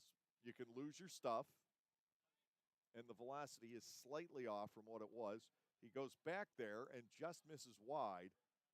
Ball 1, 2 strikes to Stokes. That's one possibility. A second possibility is that you need another pitch. And the third possibility is a confidence thing. 1 and 2, swung on and missed. That is a big out. Silk putting Stokes away for the second time, and a total of 6 strikeouts for Augie in the game. Reyes will step in. He's 0 for 2 on a pop up to second and a fly out to center. Third time through the batting order.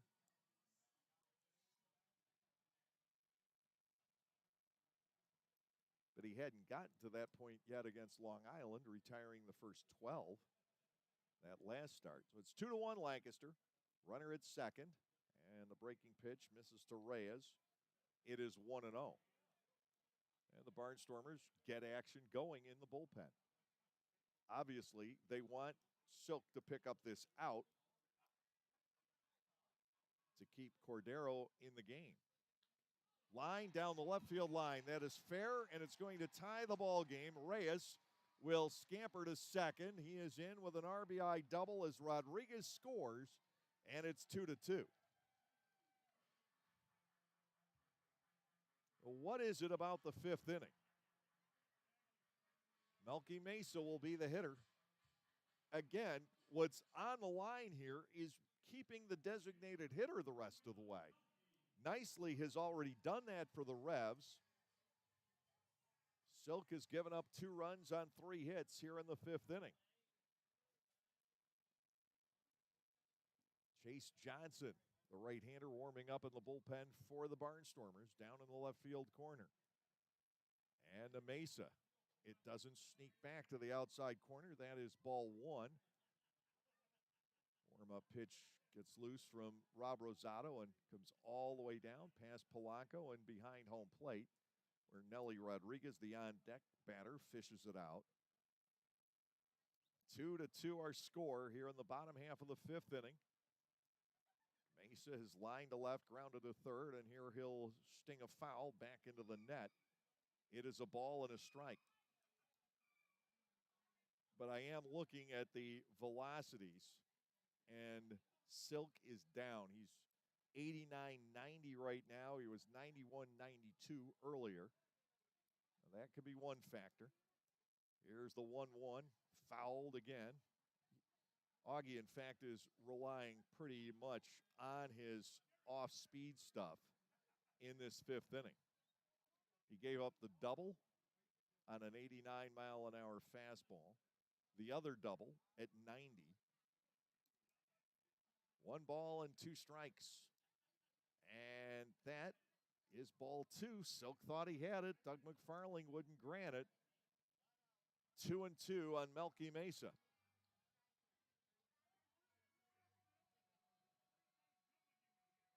What do Shaver and Silk cook up here? Hits are even at 5. Runs are even at 2. Reyes leads off second to Mesa. Ground ball shortstop. That is hugged by Hoover, and the Barnstormers are out of the inning. The DH is preserved. It's 2 runs on 3 hits for York in the bottom half of the 5th inning. No errors and 1 man left on base at the end of 5. It's 2-all here in York. Localflavor.com, local flavor, localflavor.com, local flavor. Excuse me, are you saying localflavor.com? Oh, yeah, it's where I save big bucks on all kinds of things. Home improvement projects, dining out, family fun, electronics, jewelry, clothing. I even bought my wife a fancy spa package for half price. Half price? Yep, you know all the deals you find in Clipper Magazine. I love Clipper Magazine. Well, they're all on localflavor.com too. And you can get them right on your phone thanks to localflavor.com's mobile app. Here, take a look. Well, this app is amazing. Look at all these restaurants, amusement parks, car washes, fitness centers. This is worth sharing about. Exactly. Localflavor.com online, the Local Flavor mobile app, and Clipper Magazine together. It's like a triple play. Do the cheer again. I'm in. Localflavor.com, local flavor. Come on, everybody! Localflavor.com, local flavor. Localflavor.com, local flavor.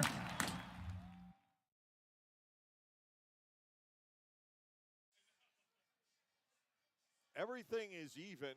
The only difference is the 1 error on the York side, but both clubs 2 runs, 5 hits, 4 runners left on base through the first 5 innings of play tonight. Colton Shaver, Ladarius Clark, and Andretti Cordero, the scheduled hitters against Austin nicely. Of the 5 Barnstormers base hits, 3 have come from the left side of the plate. Boyd has 2. Dugan 1. Melvin Mercedes has a single for the Barnstormers, and Jake Hoover the triple that started off the 3rd inning. Here is Shaver. Colton has reached on an error, and he has flied out to right.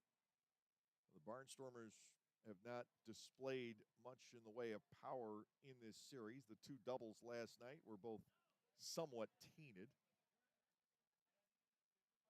Fly ball somewhat misplayed in right by Stokes, although I think the ball was going to be over his head regardless.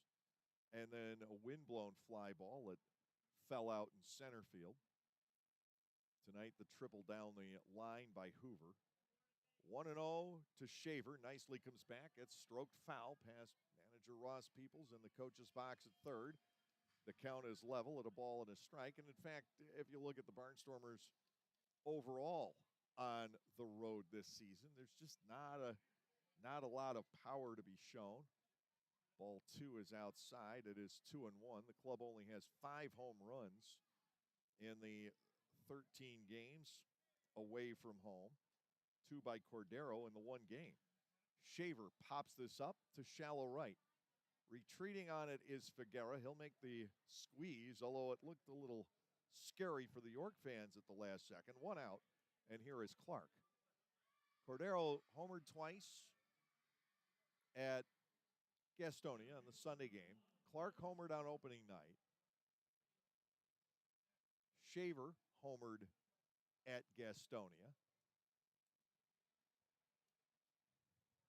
And Kelly had the 3-run game-tying shot at Southern Maryland. High and outside, a ball to Clark. It is 1-0. Ladarius dropped to the number 5 spot in the order tonight. He has hit 2 ground balls. From nicely 1-0, spun foul out of play to the right.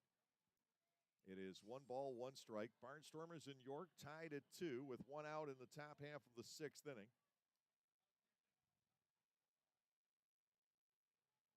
Also on the road, the Barnstormers 15 doubles. Now Clark lines the ball out to left field, and Melky Mesa extends but can't draw it back in. Clark will lope into second with a 1-out double and an 11-game hitting streak for Ladarius Clark.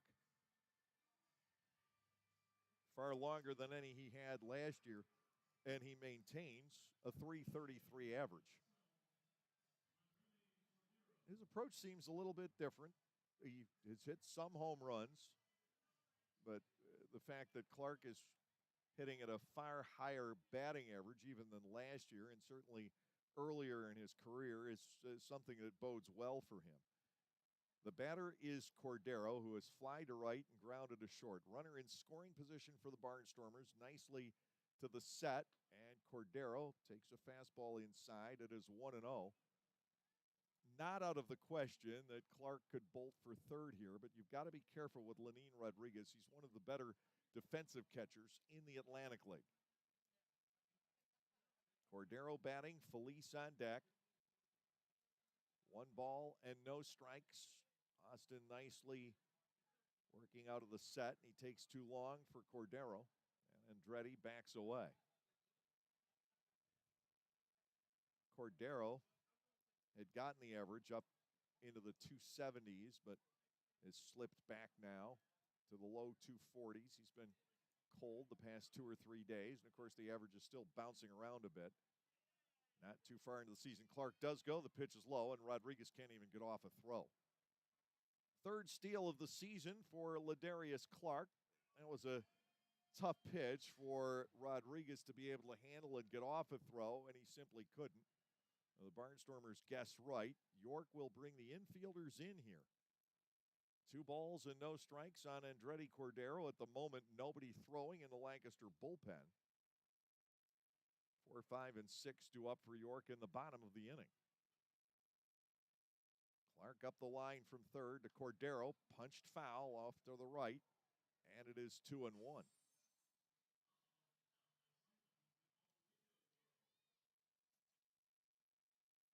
Cordero is 4 for 9, driving in runners from third base with fewer than 2 outs. Here comes the 2-1. Bouncing ball toward the middle. That will be pinched off by Reyes, but he's got to get the out at first. Cordero able to drive in the run, and that was the importance of Clark stealing third. Second RBI ground out for the Barnstormers in the game. They are back into the lead, 3-2. And Anderson Felice, the third baseman, will step in. That was a positive result for Cordero, swinging down on that ball and getting it to jump up over the head of nicely. Clark was coming the whole way. There was nothing Reyes could do to prevent that run from scoring. Anderson Felice turns and misses at an off-speed delivery. It is 0-1. Isaac Sanchez is warming up in the bullpen now for the York Revolution. Johnson, for the moment, has sat down on the Barnstormers side. 3-2 Lancaster. Ross Peoples has to be careful how he uses that bullpen. It is thin in numbers, and every out Silk can get is one the bullpen does not have to. Little pop fly, shallow center field. Jogging in is Encarnacion to make the catch, but the Ladarius Clark double is turned into a run here in the 6th inning. 1 run, 1 hit, no errors, and nobody left. The Barnstormers getting the man across from third base. That's crucial in these tight ball games. We have come to the middle of the 6th inning. Lancaster 3 and York 2. Celebrate the history of our national pastime at the National Baseball Hall of Fame and Museum in Cooperstown. See priceless treasures that will bring your baseball memories to life. Connect with events that have shaped and changed the game and our country. Our stories to tell, your memories to share. Plan your family visit today at baseballhall.org. See you in Cooperstown, where the journey becomes legend. They say to truly understand someone, you must walk a mile in their shoes. Well, at Lexus, we designed the ES with you in mind every step of the way. From class-leading legroom in the back to positioning the touchscreen 4 inches closer to you in the front. Everything in the Lexus ES, a direct reflection of you. See Bobby Rahal Lexus in Mechanicsburg or Lancaster County. 2022 ES versus 2021-2022 competitors. Information from manufacturers' websites as of 5/3/2021. For the youth of our area, the Barnstormers are offering a wide variety of camps throughout the summer to teach everyone some tips on baseball and softball. Camps are offered to kids as young as 4 and as old as 12. Some even involve the parents. They run from June 11th all the way through September 17. For more information, go to LancasterBarnstormers.com and click on the Youth Baseball tab. All presented by Orthopedic Associates of Lancaster and Play It Again Sports. I think if Ross Peoples had a full bullpen, Augie Silk probably would have been lifted after that 5th inning.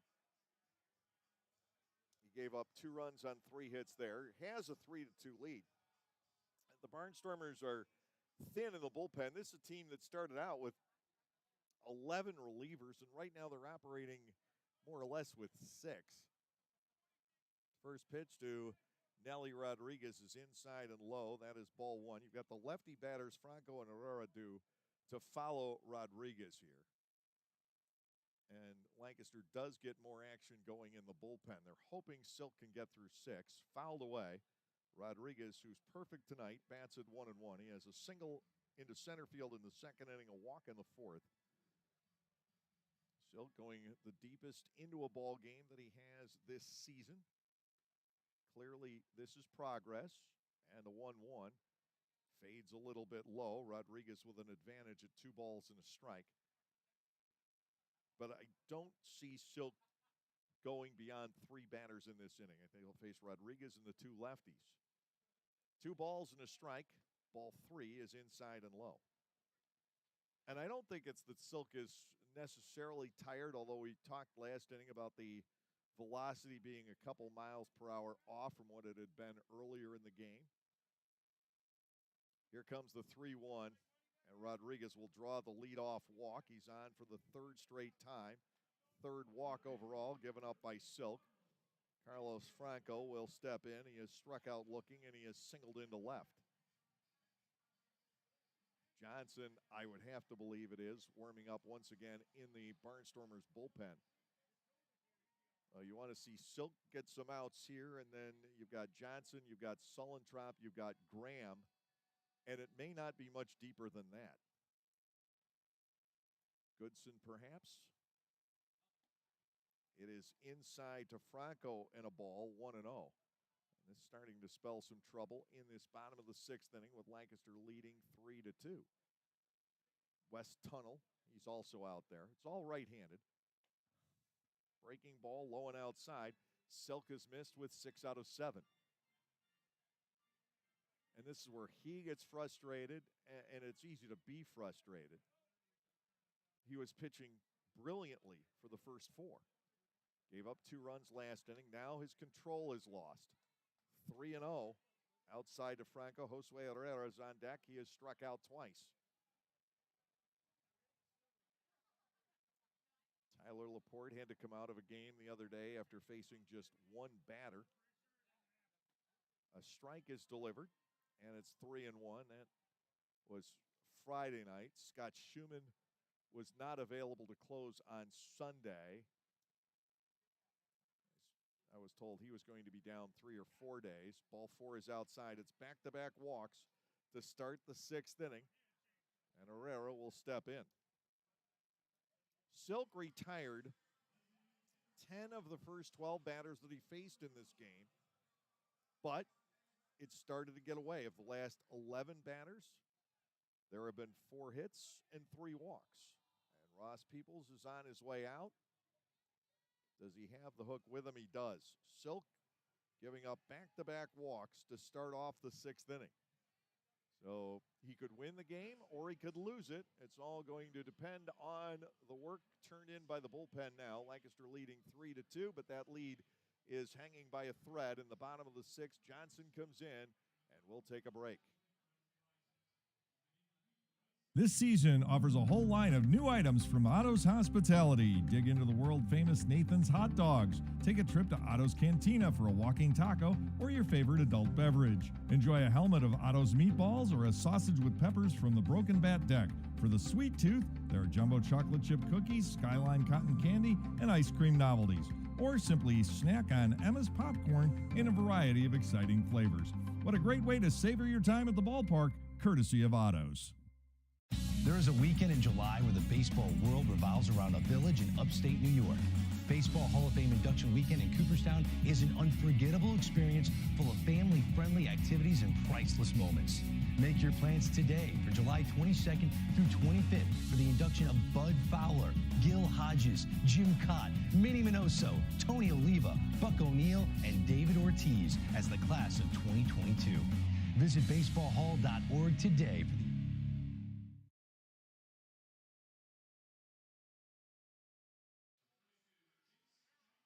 Chase Johnson takes over here in the 6th inning with the tying and lead runs on for York.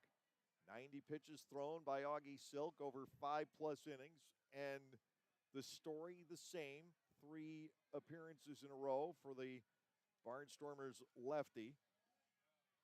He is golden through about 4 innings, and then things begin to escape on him.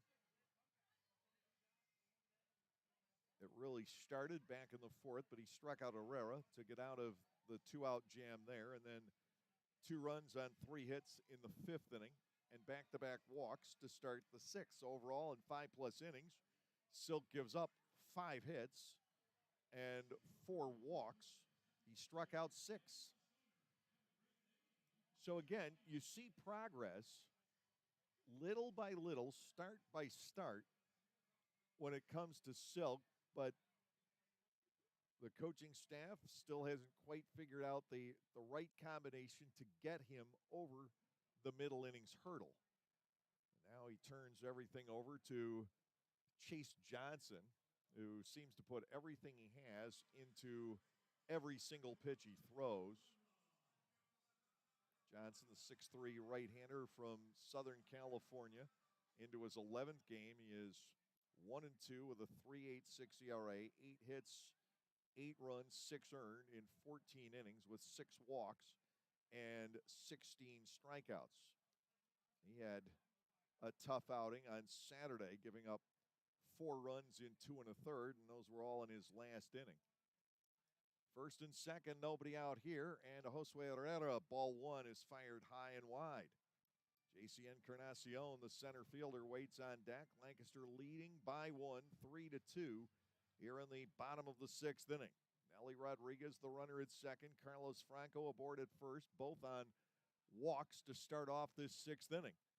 Johnson, 1-0 on Herrera, and he misses again. It's ball 2. Now, the Barnstormers pitching staff has been out of the zone with 10 out of 12 pitches here in the 6th. And you run the risk of the games getting away because of the walks. 2 balls and no strikes. That is skied to left. Giving chase is Felice over his Boyd. Nobody can get there. It's just out of play. Johnson back in the fight against Herrera at 2 balls and 1 strike.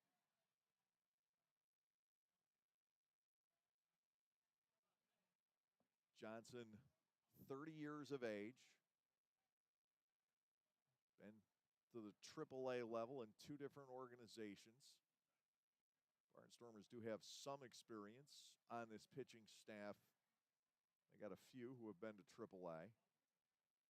2-1. Johnson will deal.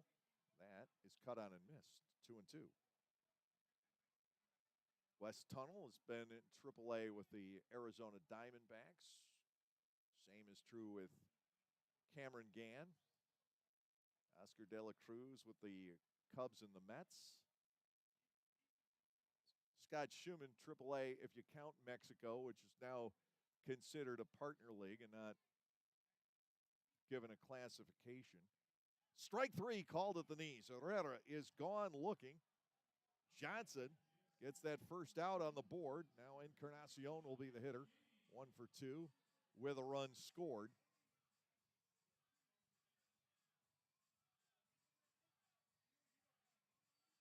A huge first out. But the experience on this staff is still, to a degree, limited. Part of the reason Mark Johnson was hired. First and second with 1 out. Encarnacion digging in against Johnson. Chase's pitch is low. Ball 1, no strikes. Now a double play can get the Barnstormers out of this bottom half of the 6th inning. Johnson had been fabulous for 2 innings in that game on Saturday, and then everything fell apart in his 3rd inning of work. Strike at the knees, and it is 1-1 on Encarnacion. And it was one of those innings that was hair-pulling time. There was a swinging 3rd strike that got away from Shaver for a wild pitch. A double by Rodriguez, an intentional walk, a two-run single. All four of those guys scored. Swing and a miss. Big rip by Encarnacion. He was trying to give his club a 5-3 lead in the blink of an eye. Johnson ahead at 1-2. Edwin Figuera, the second baseman, on deck. Chase Johnson trying to work the Barnstormers out of the bottom of the sixth. It's precarious still, first and second with one out. Encarnacion awaits the 1-2. Johnson will bring it home, and that is ball two.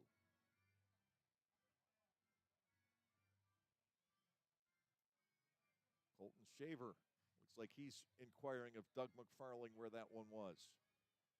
2 balls, 2 strikes. Runners take their leads. Johnson working from a belt-high set. Glancing back at Rodriguez, and now time is called as Chase begins his motion. 3-2 Barnstormers. Lancaster with 6 hits, York 5. Barnstormers pitching, though, has given up 4 walks to none for York. Here's a 2-2.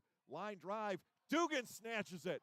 Quick throw to second base, not in time, and some acrobatics from Hoover to handle the throw. Kelly Dugan with a leaping grab, or that is at least the tying run. 2 outs in the inning. Big play for Kelly, using all 75 inches of his frame. Here is Figuera, who has struck out and lined to second. Johnson has come on and retired 2 with some help of that big first baseman's mitt. Dugan, a left-handed batter, but he is a right-handed thrower, and that came in handy there. 2 outs, 2 on. Johnson to Figuera. That is fouled at the plate for strike 1.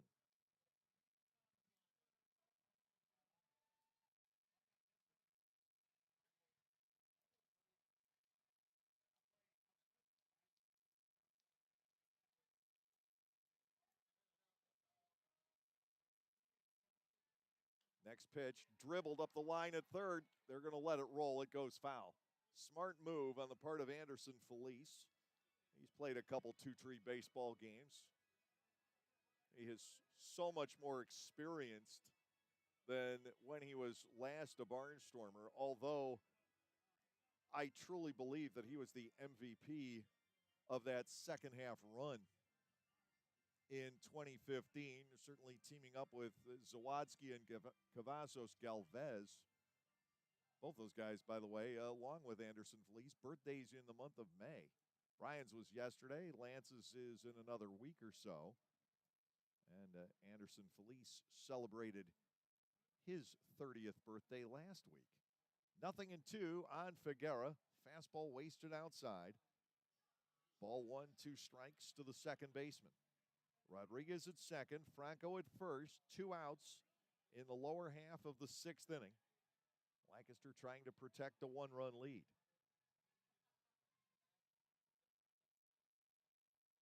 Johnson ready to go. Here's the 1-2. Swing and a miss. Chase Johnson gets the Barnstormers out of a difficult 6th inning. No runs, no hits, no errors, 2 left, and a mini celebration for the 30-year-old right-hander will go to the 7th inning. The Barnstormers continue to lead by the narrow margin of 3-2. There is a weekend in July where the baseball world revolves around a village in upstate New York. Baseball Hall of Fame Induction Weekend in Cooperstown is an unforgettable experience full of family-friendly activities and priceless moments. Make your plans today for July 22nd through 25th for the induction of Bud Fowler, Gil Hodges, Jim Cott, Minnie Minoso, Tony Oliva, Buck O'Neill, and David Ortiz as the class of 2022. Visit baseballhall.org today for the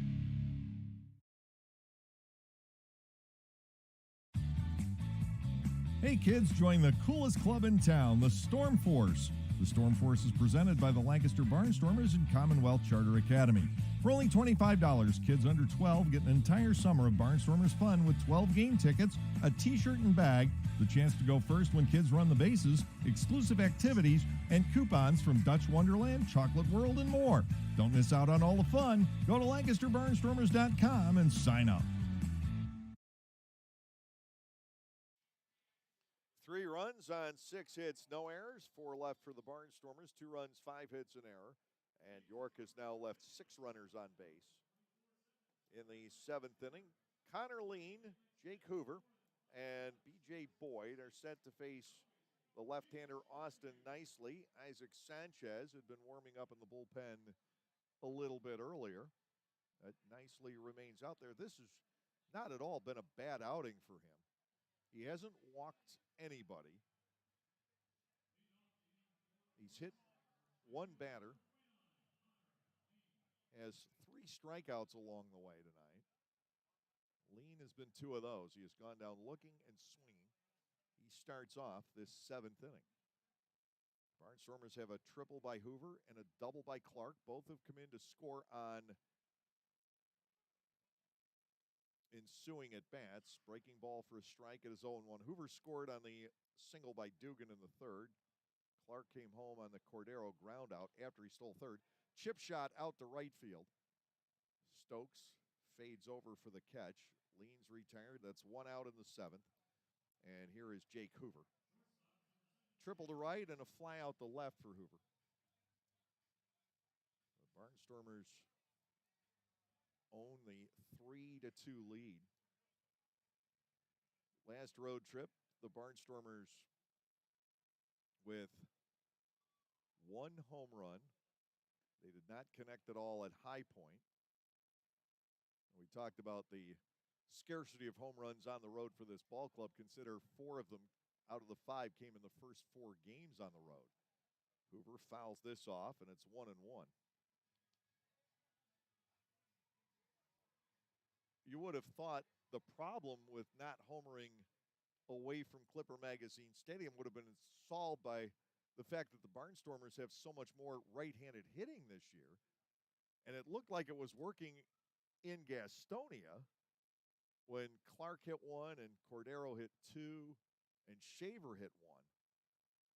But only Dugan since popped up foul out of play for Jake Hoover. It is 2 balls and 2 strikes to the Lancaster shortstop.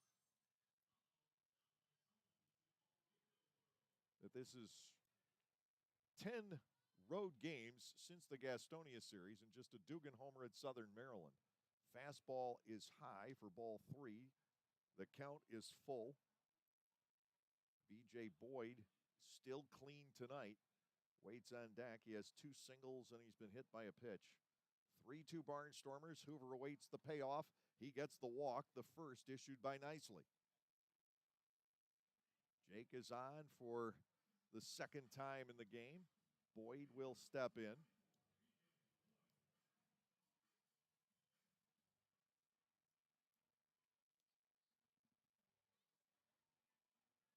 BJ has had a solid career.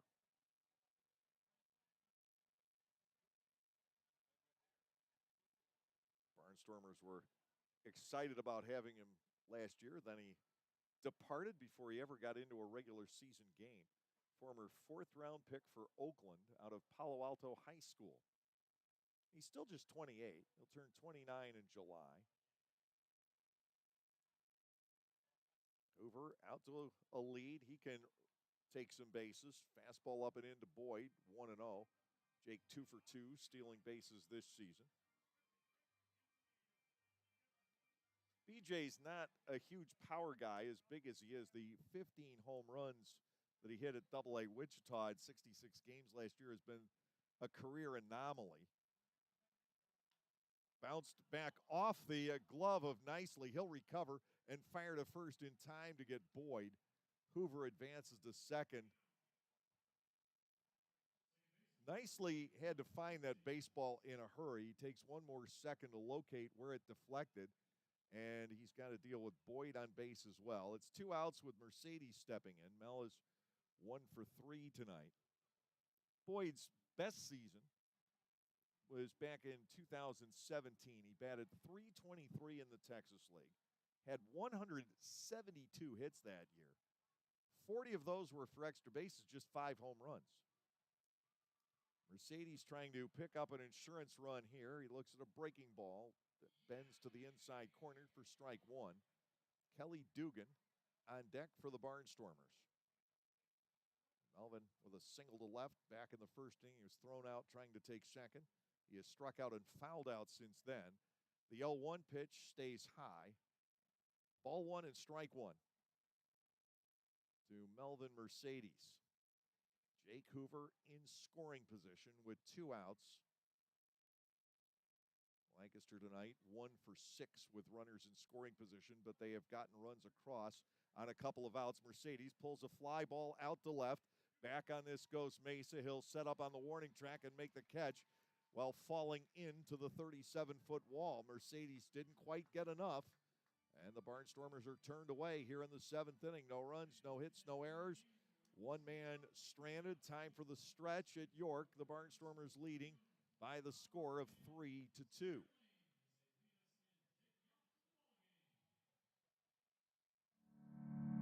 Are you sick and tired of washers that don't use enough water or take 2 hours to clean and don't last more than a few years? Well, come into Gockenauer's in East Petersburg now and let us show you the Speed Queen commercial grade laundry. Built the old-fashioned way with warranties up to 7 full years. Gockenauer's will deliver and install your new Speed Queen, and we know you'll be fully satisfied with your purchase. Gockenauer's in East Petersburg, your hometown dealer for 73 years.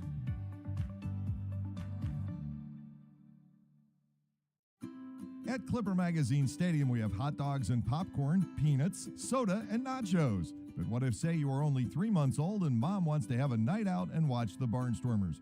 Well, thanks to May Grant Obstetrics and Gynecology, the littlest of Stormer fans now have a place to go for dinner during the game. Tots can take mom to the Little Sluggers dugout behind Section 13 at the stadium for a comfortable private feeding experience. A brightly painted room with comfortable furniture and TVs tuned to the game, it is the perfect spot for baby and mom during a night at the ballpark.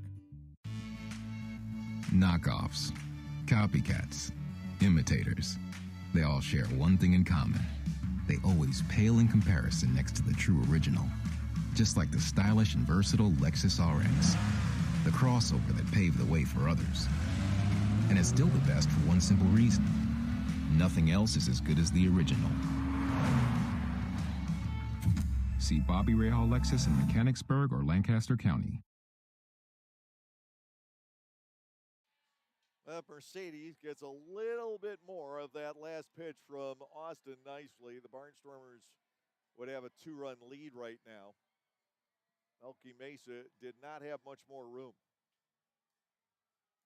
Making the catch and then falling backwards gently into the scoreboard area. Barnstormers leading 3-2. Lenine Rodriguez, Troy Stokes Jr., and Elmer Reyes are scheduled against Chase Johnson in the bottom of the 7th. Johnson got all 3 outs for the Barnstormers staff back in the 6th, 2 on strikes, and 1 required some fancy glove work by the first baseman Dugan.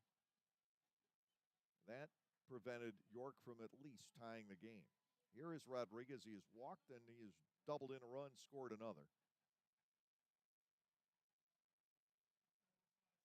Johnson will bring it home. Rodriguez fouls a bunt back. No balls and 1 strike. Lancaster in another tight one on the road. The opening road trip featured some one-sided affairs that the Barnstormers were on the short end of. They did lose 2 one-run games there. At these last couple of tours out of town, 4 of the 6 games have been lost by 1. Fastball to the outside edge. Johnson ahead here, no balls and 2 strikes. There was a 3-0 loss at Southern Maryland, which again was the defense. The pitching that night was terrific. 0-2 to Rodriguez. Johnson slides one past the outside corner. Wouldn't get hurt out there. Ball 1, 1-2. And there was the first game of the doubleheader at Long Island. a week ago Sunday. Well, the Barnstormers were up 5-0 going into the bottom of the fifth and couldn't hold it. Here comes the 1-2. Popped up into the cloud bank on the right side. Melvin Mercedes signaling for it. Eagle eye, he makes the catch. Rodriguez retired. That's one out. Troy Stokes Jr. will come to the plate. He's 0 for 3. Silk had the better of him tonight. Stokes with 2 strikeouts and a double play ground ball. In fact, he is 0 for 7 in the 2 games here at home after homering twice in Lancaster Sunday afternoon. 1 out with nobody on.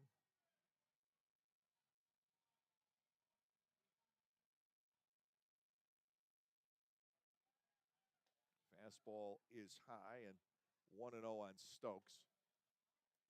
The whole series of incidents and ejections and warnings from the league, etc., between these 2 ball clubs all ultimately go back to Reyes being hit on the first pitch after Stokes' second home run Sunday afternoon as DeSabatino clipped him. If Dom didn't mean that, we've had a lot to do over nothing.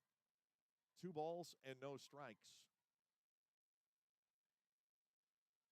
Sullentrop was the guy who got thrown out for hitting Stokes in the 7th. Strike onto the outside corner. It's now 2-1. And Troy Stokes Jr. is none too happy about that call. 1 out here in the lower half of the 7th inning, 3-2. Barnstormers in the lead. And when I asked Ross about that later, he said, we weren't trying to hit anybody. We're up by 3. I got a short bullpen. I can't afford to lose an arm. But Sullentrop went, so did Ross. Meanwhile, the Barnstormers had 3 guys hit, 2 on obvious breaking balls, but nobody got tossed from the game. Line drive and a base hit out the left. Stokes is on. Boyd will hustle that throw back in and hold Stokes to a 1-out single here in the 7th inning. Elmer Reyes to the plate, 1 for 3 with a double back in the 5th inning. Chase Johnson's other tough outing with the Barnstormers was in that loss at Long Island in Game 1. That was the one time he had some trouble finding home plate. He walked 3, struck out 3. Again, had a 3rd strike wild pitch. Was charged with a run there, but he also gave up Josh Graham's runs. Infield set, double play depth. Johnson fires a strike in on Reyes. It is 0-1. We're in the bottom of the 7th, 1 out, 1 on. Stokes is 12 for 13 in stolen bases. He was cut down by Colton Shaver last night. He is the league leader in the stolen base category. Darian Sanford's in the American Association, that's why. Throw to first, and diving back is Stokes. Darian Sanford certainly was not the most polished of players, although I think he got a lot better during his time as a Barnstormer, but he was electric. Just that speed alone could change a game. No balls, 1 strike. Breaking ball, the slider gets there. Reyes trails 0-2. Melky Mesa's the on-deck batter. Dugan, Shaver, and Clark scheduled in the Barnstormers' 8th inning.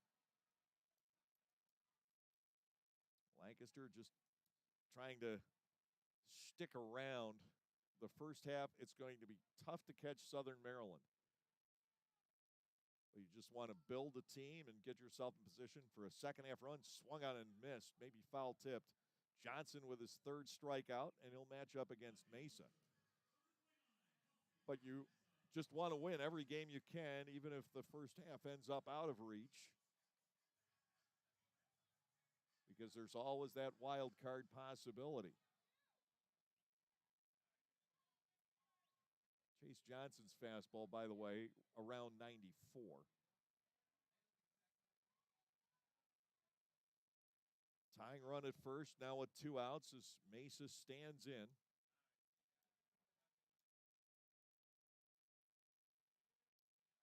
if Stokes is on the move at any point. Not here. Ball one is low and outside to Mesa.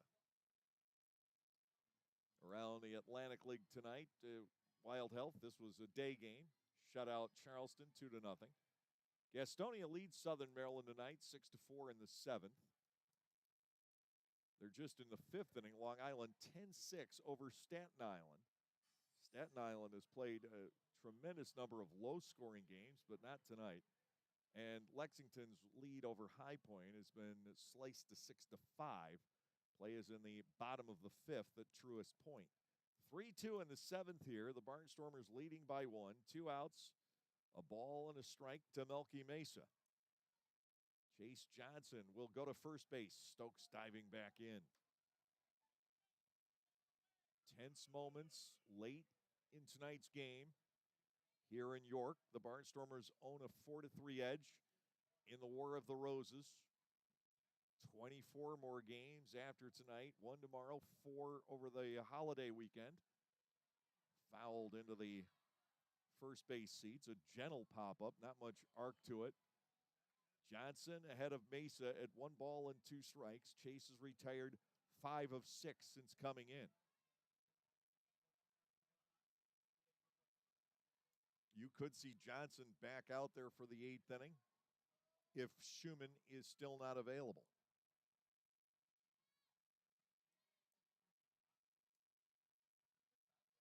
One and two.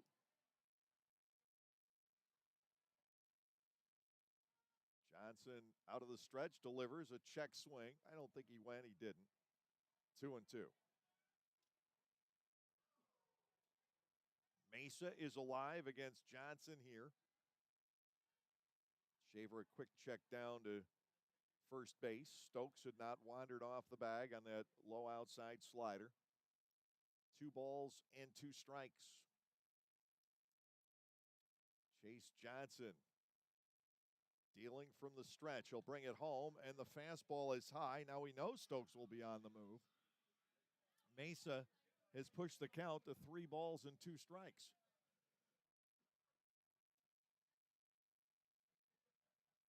Lancaster 3, York 2.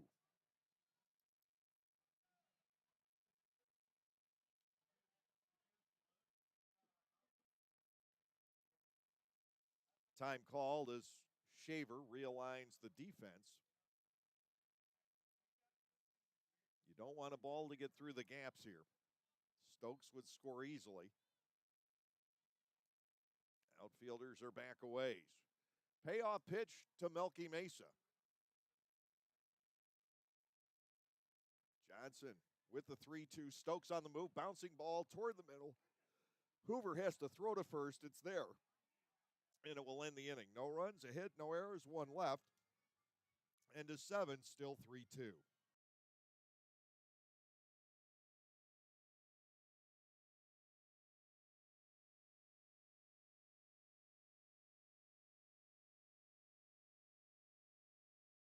Localflavor.com, local flavor. Localflavor.com, local flavor. Excuse me, are you saying localflavor.com? Oh, yeah, it's where I save big bucks on all kinds of things. Home improvement projects, dining out, family fun, electronics, jewelry, clothing. I even bought my wife a fancy spa package for half price. Half price?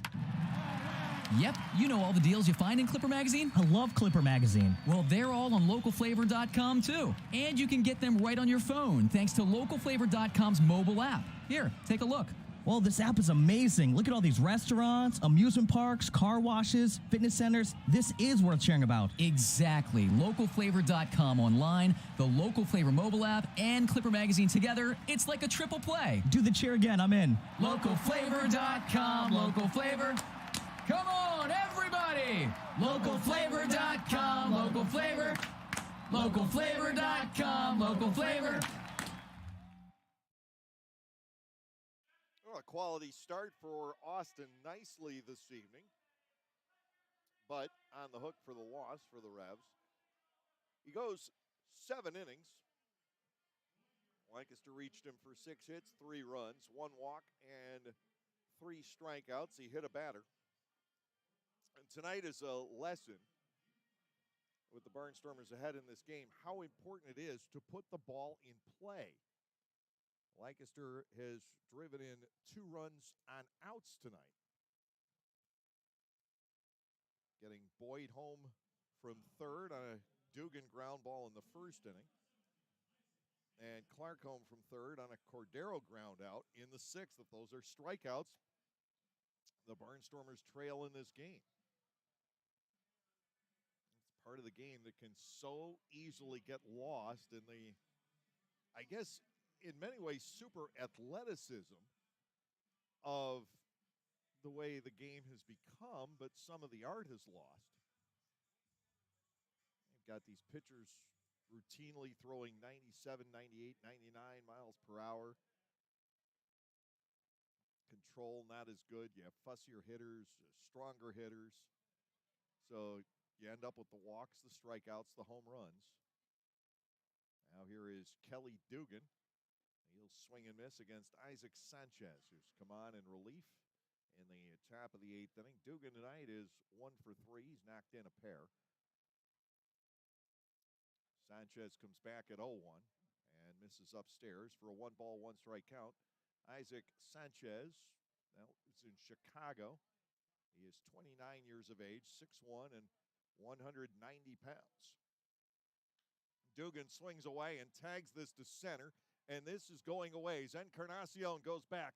Encarnacion will have to play that off the wall, and Dugan will glide into second with a leadoff double. Kelly not quite able to clear the batter's eye 400 feet from the plate. That is his 7th double of the year. Not much of a night for Kelly last night, but he's back into the swing of things here. Colton Shaver, the batter, with the runner at second, nobody out, as the Barnstormers seek an insurance run or 2 to make things a little bit easier on Ross Peoples' nervous system and the decision-making process about the bullpen.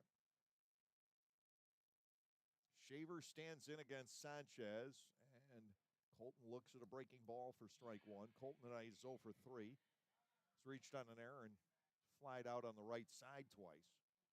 Sanchez in his 10th game, 6.97 ERA, no record. Shaver takes a ball outside and low. Colton doesn't see too many fastballs, and he hasn't here. Sanchez in 10 1/3 innings coming in, 10 hits, 8 earned runs with 8 walks and 11 strikeouts.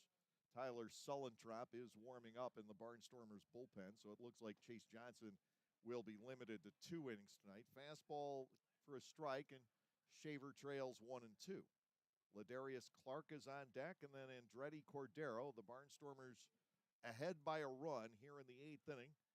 Kelly Dugan trying to carry one more home.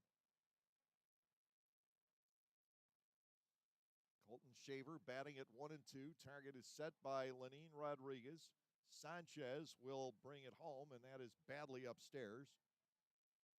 2 balls and 2 strikes.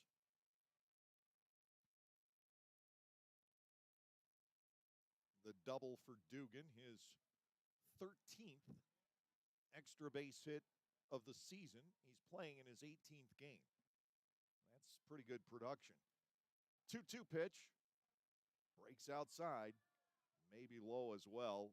Shaver has pushed it to a full count, and there is more action in the York Revolution bullpen. Lancaster with the 3-2 lead. Dugan at second, nobody out. Colton Shaver at a full count against Isaac Sanchez. The right-hander peers behind him to Dugan. Here's the payoff, and that is cut on and missed. Shaver is gone on strikes, 1 away here in the 8th inning. Ladarius Clark will get a turn. Clark with a double to left center back in the 6th inning. He scored the tie-breaking run. His hitting streak advanced to 11 games. Now you're just looking for an RBI base hit.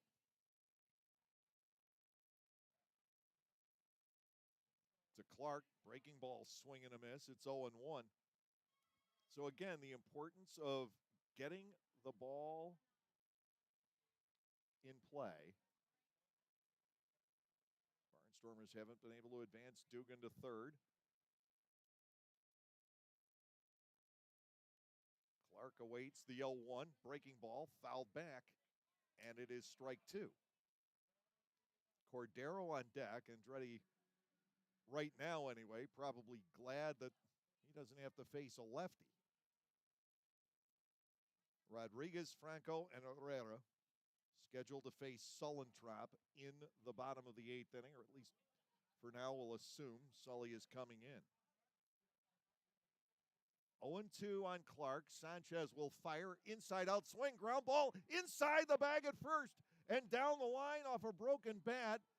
Around to score is Dugan. Clark is going to head around second base and get caught, but I'll tell you what, they should make an argument as Ladarius is tagged out. He was interfered with, or obstructed, if you will, by Nelly Rodriguez over at first base. I don't know if they're going to get that call or not. Ross Peoples is making the claim. Clark is making the claim. But Rodriguez got in his way as he rounded first. And the Barnstormers are not going to get that call. Ross is pleading the case. I saw it as clear as day. So Clark doubles in the run. It's 4-2. He gets thrown out. But he clearly got slowed down by Nelly Rodriguez, and they didn't see it. 2 outs, and here is Cordero, who's 0 for 3. That's the second Barnstormer to be thrown out on the bases here tonight, trying to gain an extra base. Ball is low, 1-0 to Cordero. Clark with his second double of the game. That broke his bat. He just slipped it past Nelly Rodriguez and down the line. Ball 2 to Andretti. It is 2-0. I think if anybody goes back and looks at that, they will see that Rodriguez slowed Ladarius Clark down. Otherwise, I think for Clark, that is an easy triple. To Cordero, fastball missing low, ball 3. It's 3-0.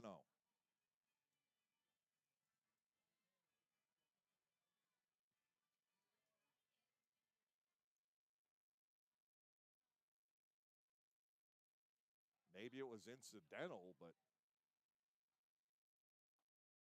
Cordero takes a strike. It's 3-1, and that's probably the case that the umpires made. But you have to allow a defender to field the ball, but you also have to allow the runner the base path. Lined into right center field, it's a base hit, and that last decision costing the Barnstormers a run. Although Clark could have stayed at second there. It's complicated. Andretti Cordero with the base hit. 3 this inning off of Sanchez. And Anderson Felice will turn around to bat from the left side. He was 0 for 3 against Nicely. 2-run lead for the Barnstormers, who have hit the ball well this inning. Dugan a long double. Clark with the broken bat double past first base. And now Cordero a clean line drive single. Felice is grounded to second, and he's twice flied to center. Sanchez up and in, ball 1.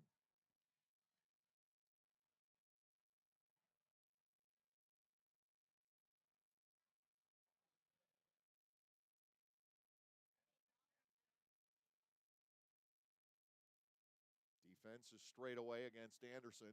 He chops this toward the shortstop. Easy play for Reyes, who will fire across the diamond. That will end the inning, 6-3. The Barnstormers pick up 1 on 3 hits with no errors, 1 man left on base.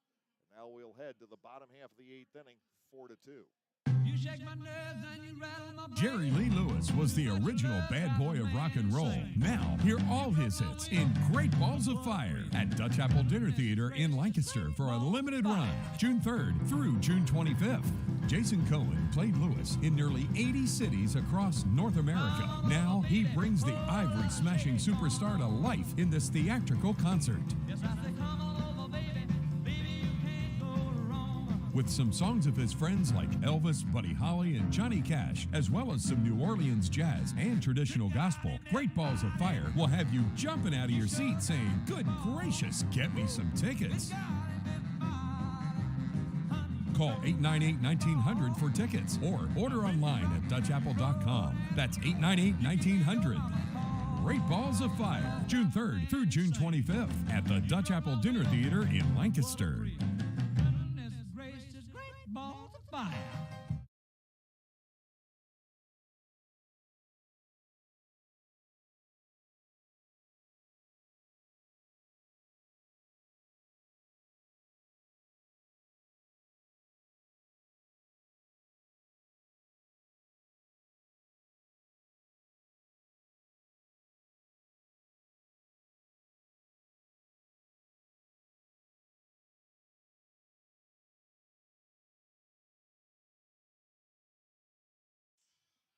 Well, Chase Johnson did his job. 2 innings of shutout relief. He allowed 1 hit, struck out 3. And now Tyler Sullentrop will operate with a 2-run lead as we go to the bottom half of the 8th inning. Kelly Dugan and Ladarius Clark teaming up with a couple of doubles in the top half of the 8th inning. By the way, for those of you who are particularly into precise scoring, as I typically am, but I was so intrigued by the collision between Rodriguez and Clark around first base that I neglected to tell you how that out went on Clark because I thought he was going to be allowed to stay on the bases. The out on that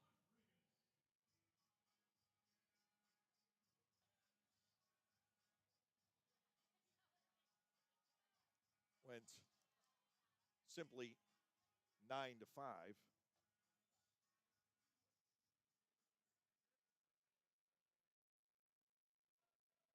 Now here is Nelly Rodriguez leading off the bottom of the 8th inning. I am sure there's an explanation as to why the interference wasn't called. Sullentrop is inside to Rodriguez, who pretty much has done nothing but walk this entire series. He has 2 of them already tonight, had 3 last night. 10 in 5 games in this extended home-and-home series. 1-0 pitch off the outside corner for ball 2. It is 2-0. This would ordinarily be Josh Graham's inning. It's Sullentrop pressed into action as the setup man. With Schumann out, Graham will close if given the opportunity. Pitch angles in for a called strike. 2-1 from Sullentrop. Tyler, 6'3", right-hander from Florida. 2-0 with a 3.6 ERA. 7 hits, 7 walks in 10 innings. He has struck out 9. 2 balls and a strike to Nelly Rodriguez. Swing and a miss. 2-2. Barnstormers pitchers tonight have fanned 9. 6 for Silk in 5+ innings. The Barnstormers look to get the win for Augie. It would be his first of this season, his 6th overall. 6 outs, still to pick up. 2 balls, 2 strikes. Sullentrop will bring it home, and that is cracked out to right field and just about directly at Connor Lean. He has to leap a slight amount at the last minute. 1 loud out here in the 8th inning. Carlos Franco will step in at 1 for 2 with a walk.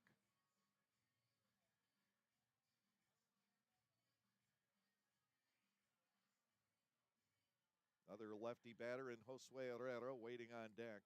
Lean, Hoover, and Boyd scheduled in the Barnstormers' 9th. And now Lancaster's bench is deeper than the bullpen. It was less than a month ago when this season started. There was hardly a bench at all, and Ross could keep running pitchers out there all night.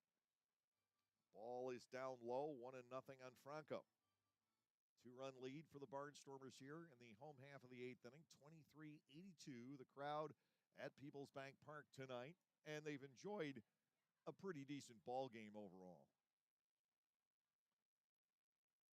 Sullentrop catches the inside corner at the knees. Franco didn't think so.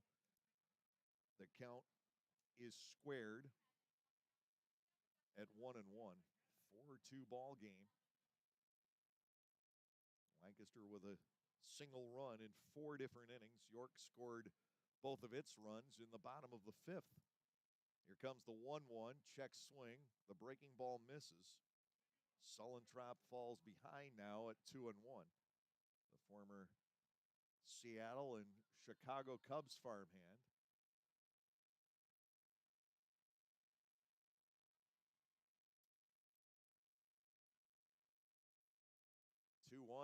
Is on its way, and it's ball 3 down low. So now you run the risk of the walk and getting a Herrera that will play as the tying run. And again, the Barnstormers just don't have any way of countering that right now. Gastonia now leading Southern Maryland 6-5 in the bottom of the 7th. 10-7, Long Island over Staten Island through 5. Lexington and High Point are tied. And there's the walk. Ball 4 is down low. Barnstormers pitching has now walked 5 tonight. Josue Herrera, who homered here last night, will step in as the tying run. He struck out twice against Silk, once against Johnson.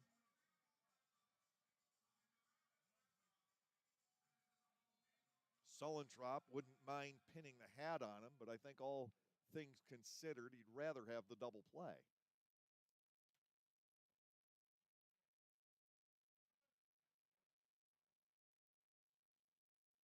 One out, one on, tying run, steps into the batter's box.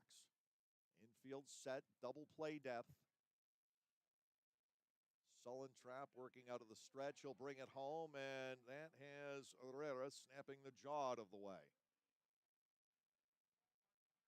Ball 1 and no strikes. Bottom half of the 8th inning. Lancaster just put a run on the board in the top of the inning.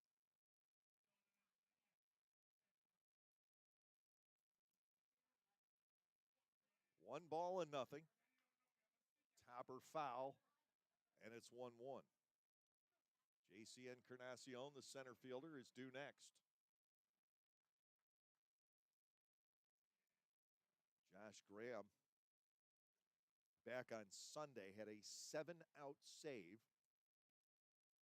The first out, though, came on a pickoff at first base by Colton Shaver. And then he ran the table the last 2 innings. A ball and a strike on Herrera. Swing and a miss at a potent.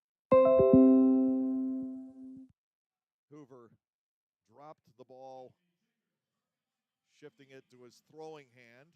Apologize, we broke up for a second there.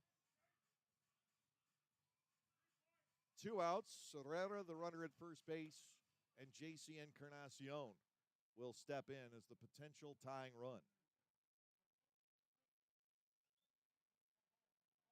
2-run lead for the Barnstormers. The right-hander Sullentrop looking to get the final out in this 8th inning.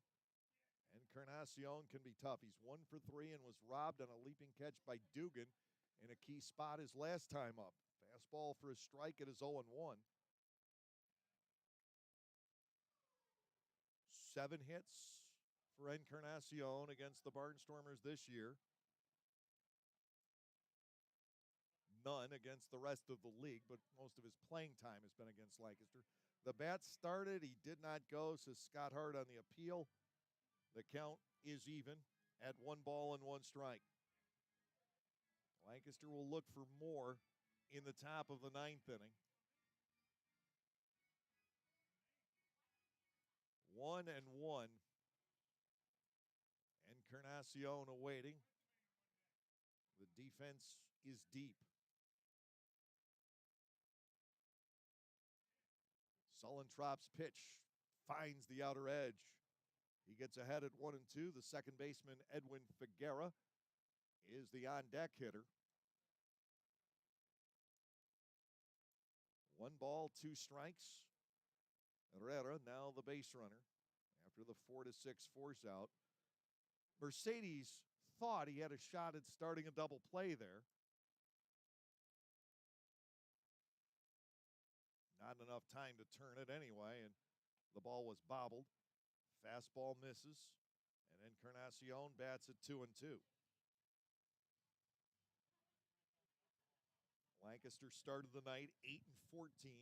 York 7-15. Both clubs far behind Southern Maryland in the north. The Blue Crabs off to that amazing 19-3 start, winning all the close ones. 2-2. It's ball 3. Herrera will be in flight here. 3 balls, 2 strikes, bases occupied only at first. Herrera the runner. 2 outs here in the bottom of the 8th inning. This game is noticeably slowed down. Tight and a lower scoring game. 3-2.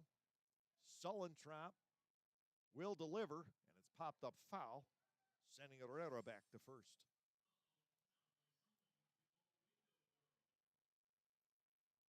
Another payoff pitch will be delivered.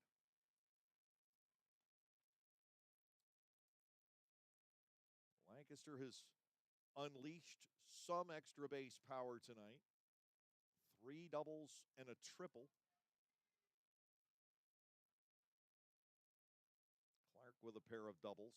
Encarnacion awaits the 3-2. Sullentrop fires, and it's chopped on the left side. Handled by Felice. He's got to get rid of the throw, and it's not in time. Encarnacion beats it out, and Figueroa will step in as the go-ahead run.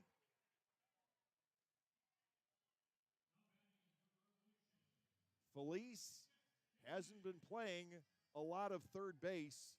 He needed to charge that play a little bit more. Against most guys, it would be fairly routine. Encarnacion steaming down the line. He clearly had that beaten out. And now we're going to have a pinch hitter as Jack Kenley will bat for Figueroa. Mark Johnson, meanwhile, is going to talk things over with Sullentrop. Bouncer toward third, and Encarnacion beats it across. Lenine Rodriguez, the catcher, scheduled to bat next. The meeting taking place out on the mound. With the tying runs now on here in the bottom half of the 8th inning. Sullentrop, you certainly could think, deserved maybe a little bit better there. Felice perhaps misgauging the runner.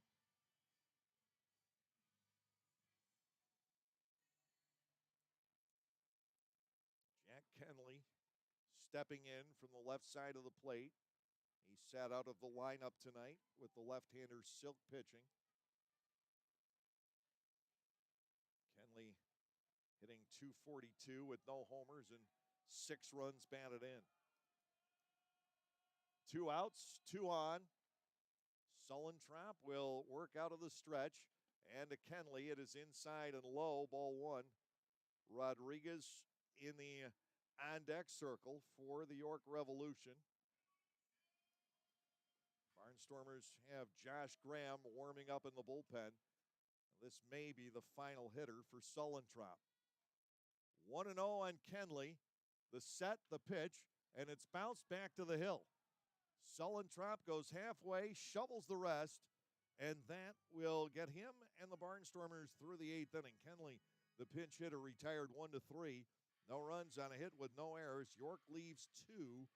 We head to the 9th. The Barnstormers continue to lead by the score of 4-2.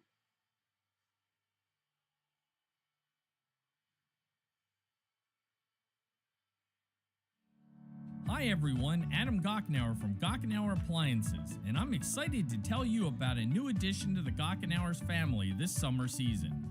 We are now selling Titus gas grills. Titus gas grills gives you a high quality, all stainless steel grill at an affordable price, and the best thing is you can assemble it yourself in just 5 minutes.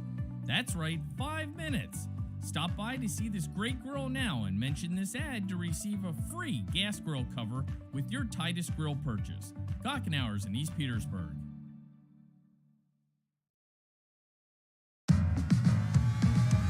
Pennsylvanians are creating their own soundtrack. Thanks to PA Lottery Scratch-Offs, excitement's back. Pennies, nickels, dimes, or quarters, no matter your choice, scratching's always in order. With big top prizes and second chance drawings, thrills await. They're out there calling. If it's excitement you seek and you're looking for action, play the PA Lottery. And keep on scratching. Must be 18 or older. Please play responsibly. Benefits older Pennsylvanians every day. The Barnstormers got to Isaac Sanchez for an insurance run in the 8th inning. He gave up 3 hits in a run, struck out 1. And now it is Alberto Rodriguez coming on in the top of the 9th for the Revs. His 10th appearance of the year. 7 2/3 innings logged, 7 hits, 8 runs. He has walked 11, and he has struck out 9. Rodriguez, born in Cuba, 30 years of age. He was born on Christmas Eve in Cuba, if that is actually a thing.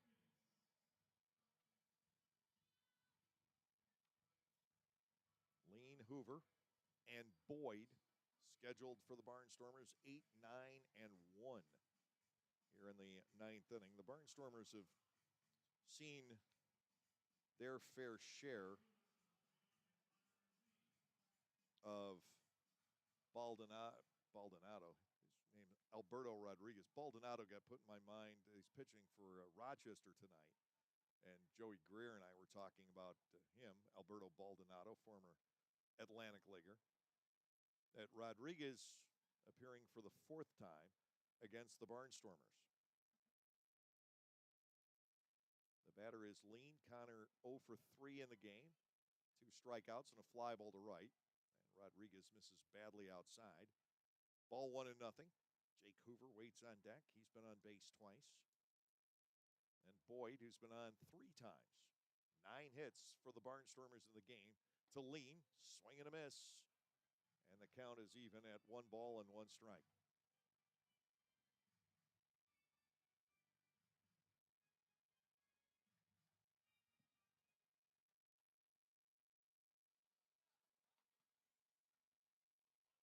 One, pounded to left, hooking into the corner, and that is fair.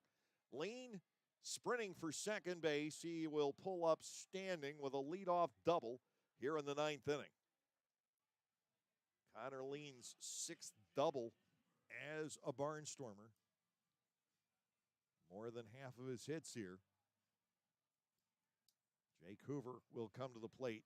Hoove has a triple tonight. He has also drawn a walk and flied out to moderately deep left field. Lancaster, with its 5th extra base hit now, leans double into the left field corner. Hoover could bunt. The first baseman, Rodriguez, the third baseman, Franco, play up. Rodriguez sets. Hoover takes high and outside. No sign of a bunt. And it's ball 1, no strikes. The Barnstormers are up by 2 here in the top half of the 9th inning, but being up by 3 would be a good deal nicer. Second straight inning, the Barnstormers have led off with a double. Dugan drove one to dead center field last inning. Hoover takes ball 2. It's bobbled momentarily by Rodriguez. Lean wisely holds up at second. 2 balls and no strikes, 4-2 here in the 9th inning.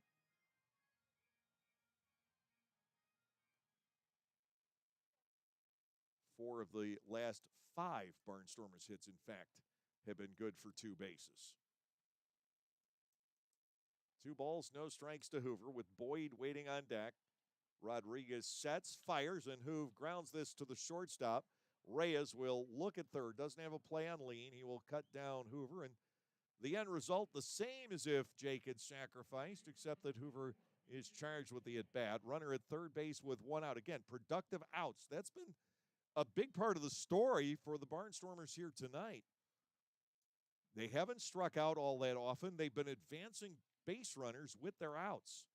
And now B.J. Boyd will try to do that again. 2 RBI ground balls for the Barnstormers. Not likely to happen here. Connor Lean is at third. The Revs will bring the infielders in against Boyd. B.J. 2 out of 3 officially tonight with a run scored. He's also been hit by a pitch. Rodriguez high and wide for ball 1. Melvin Mercedes, the second baseman, is 1 for 4. He's on deck, and then they'd have to deal with Dugan if somebody else reaches base. And Kelly has swung the bat well again tonight after a night off last night. To Boyd, line to center field. He's got his third hit, and the Barnstormers lead by 3. Welcome to Lancaster, B.J. Boyd. We knew you were capable of doing this. We saw that in spring training last year, but his first regular season game has been a good one. 2 hits and a run off of Alberto Rodriguez. Here in the 9th inning, Melvin Mercedes, the batter, with Boyd at first and 1 out. Lancaster ahead by 3, the 5th single-run inning for the Barnstormers in the game, but they've still got a chance for more here. Mercedes looks at a strike. It is 0-1. This is maybe the best the Barnstormers have looked offensively in any road game this year. They have a chance to end the 12-game skid. Here's the 0-1, taken high. Ball 1, strike 1. The only game where you could possibly match this up was the first game of the doubleheader a week ago Sunday. 5 runs on 8 hits in the 7-inning contest. 1-1. Mercedes will look at ball 2.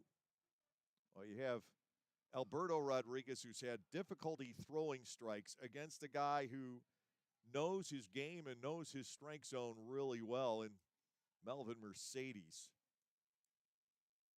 2 balls, 1 strike, infield set, double play depth. Boyd not out to much of a lead. Mercedes will take ball 3 outside and low. 3-1. Melvin was second in the league in walks at the start of play tonight. The gap is widened, though. Nelly Rodriguez was first, and he's drawn 2 in this one. 3-1, Mercedes goes for it and pops it up into foul territory. Franco appears to have a play, and the third baseman will squeeze for out number 2. It'll bring on Dugan. Kelly has been instrumental in the offense tonight. 2 out of 4 with a run scored and 2 driven in. B.J. Boyd, the runner at first, with 2 outs in the top of the 9th inning. Lenin Rodriguez, then Troy Stokes Jr. and Elmer Reyes scheduled in the 9th for the York Revolution. And it appears they will face Josh Graham with Schumann still down. 2 outs. Boyd still not a big lead. Dugan will take strike 1 onto the outside corner. Kelly with a booming double his last time up off the batter's eye. Out in straightaway center. And pretty much hit the center of the batter's eye, maybe ever so slightly to the right. 0-1. Strike 2 at the knees.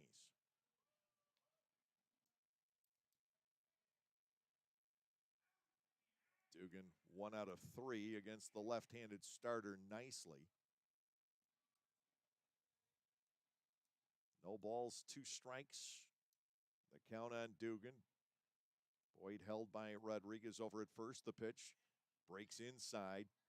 Kelly had to stay in there as long as he could, trying to protect the plate. 1-2.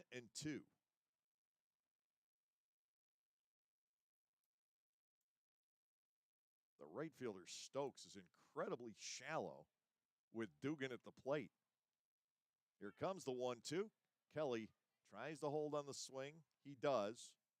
Pitch inside, and it's 2-2. Colton Shaver, the on-deck hitter for the Barnstormers. 3 hits for Boyd tonight, 2 each for Dugan and Clark.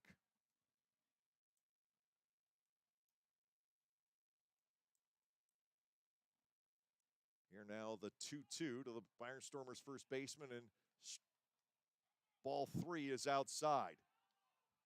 York started to come off the field.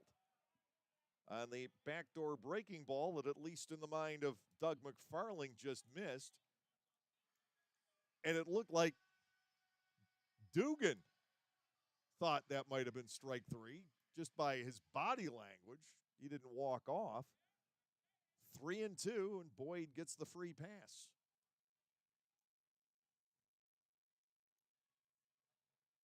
He goes, and to Dugan. Ball 4 is inside. He ends up with a walk, and Shaver will step in. First and second with 2 gone. Shaver seeks his first hit of the night. The Barnstormers 2 more this inning, and a total of 11 for tonight's ball game. Boyd at second now. Dugan, the runner aboard at first base. Shaver stands in. Rodriguez comes set. And a Colton swing, and there's a drive. Deep left center field. Way back it goes. And that is off the top of the wall. Boyd will come around to score. They threw into second. Dugan will try to score, and he can't jar the ball free from Lenin Rodriguez, and it ends up being a long RBI double with an out at the plate for the Barnstormers. Their, third out on the bases in the game tonight, trying to grab an extra one, but Shaver doubles in Boyd, and the Barnstormers end up with 2 here in the 9th inning. How that ball did not leave, I don't know. It caught the top corner of the 37.5-foot wall out toward left center field.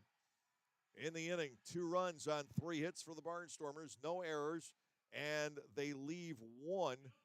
We'll go to the bottom of the 9th. No save opportunity for Josh Graham. It is now Lancaster 6 and York 2. It's no longer about answering the most emails or pulling the most all-nighters. It's about prioritizing what's most important. Hey, Lexus, give me directions to Eagles Peak Hiking Trail. Calculating route. That's why the Lexus NX has an interface engineered to understand you and an available 14-inch touchscreen that's simpler and more intuitive. The Lexus NX. See Bobby Rahal Lexus in Mechanicsburg or Lancaster County. Availability and accuracy of navigation system depends on many factors. Data charges may apply. There is a weekend in July where the baseball world revolves around a village in upstate New York. Baseball Hall of Fame induction weekend in Cooperstown is an unforgettable experience full of family-friendly activities and priceless moments.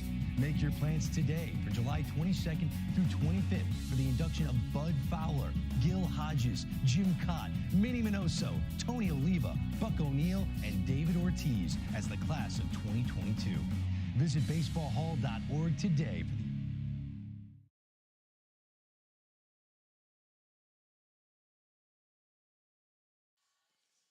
Lancaster leads 6-2. We go into the bottom of the 9th inning. Lenin Rodriguez, Troy Stokes Jr., and Elmer Reyes to face Josh Graham. Holds for Chase Johnson and Tyler Sullentrop tonight. Johnson went 2. Sullentrop got through the 8th inning unscathed despite a walk and an infield base hit. Graham, who got the save on Sunday in the 7-6 win at Clipper Magazine Stadium, trying to wrap this one up here tonight. It has been a fine night for the Barnstormers at the plate. They've had 4 doubles in the last 2 innings, 6 extra base hits total in the contest tonight. I really thought Shaver had himself a home run there. I was surprised when the wall knocked that one down. But an RBI double, his third 2-base hit, his 11th RBI, and now he will handle Josh Graham for the bottom of the 9th inning as the Barnstormers look to walk away with their second win in the 5 games in this extended series and their first win in their last 13 road games. Rodriguez, the catcher version of the Rodriguez triumvirate, will lead things off in the bottom half of the 9th inning. He is 1 out of 2, doubled in a run. In fact, that was the key hit in the 2-run York 5th inning against starter Augie Silk. Graham is ready. First pitch is there. Strike one. Troy Stokes Jr. waiting on deck. He had the only hit against Chase Johnson.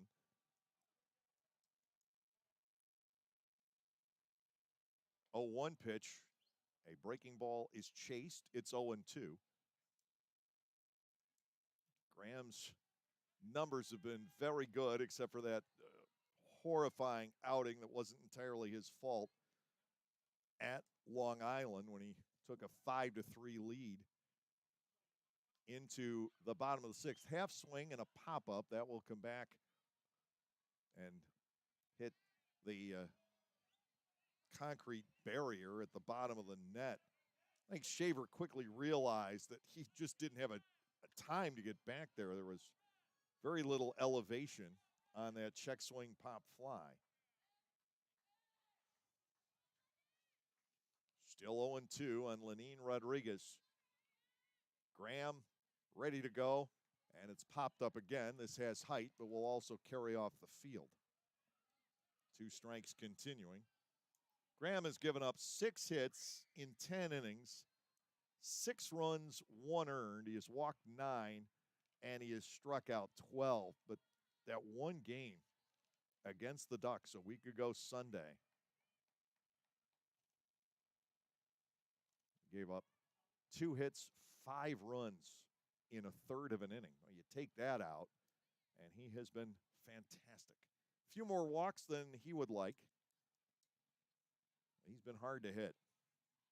0-2 on Rodriguez. 6-2 Barnstormers, bottom half of the 9th inning. Josh Graham ready to go. He winds, he fires. That one will skip free from Shaver, and fans try to get Rodriguez to take off for first, at least those in the know, but it just seems that there is some kind of general agreement that nobody is going to do that, because there was a chance at 0-2. Instead, Lenin Rodriguez bats at 1 ball and 2 strikes. It doesn't matter. He just needs to get on base to get something started for York. 1-2 pitch, slips outside and low, and we have a 2 ball and 2 strike count. For the first few innings tonight, say the first 4.5, this was on pace to be the fastest game the Barnstormers have played since the pandemic. 2-2, lined and fair inside the third base bag, down into the corner. Rodriguez with his second double to left field down the stripe in the game. And he is at second with nobody out. York is underway in the 9th. Troy Stokes Jr. will step in. He is 1 for 4. Patient at bat for Rodriguez. That's why I didn't take off for first. I knew I was going to get to him and get that double. York now with 3 doubles in tonight's game. There have been 8 total along with the Hoover triple. Stokes the batter. Shortstop Elmer Reyes waits on deck. But basically right now, this game belongs to Graham. Dela Cruz worked long last night. You've got Tunnel back, and you've got Goodson back, and that's probably it. Rodriguez leads off second. Graham will simply focus on Stokes, and this pitch is hit in the air to right field. It is carrying, but not far enough. Connor Lean will make the catch. Rodriguez tags. He'll head to third, and it doesn't really matter. 1 out, that's what matters. Rodriguez just 90 feet away now, but his presence, whether it's at second or third, is inconsequential. Reyes to the plate, 1 for 4 with an RBI double back in the 5th inning. Lancaster leads by 4. An insurance run in the 8th and 2 more in the 9th off the right-handers from York's bullpen.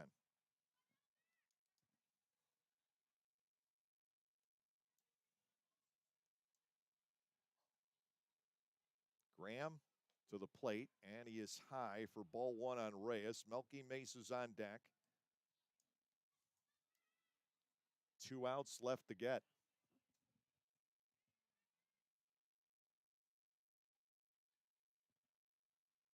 Next pitch, big rip by Reyes.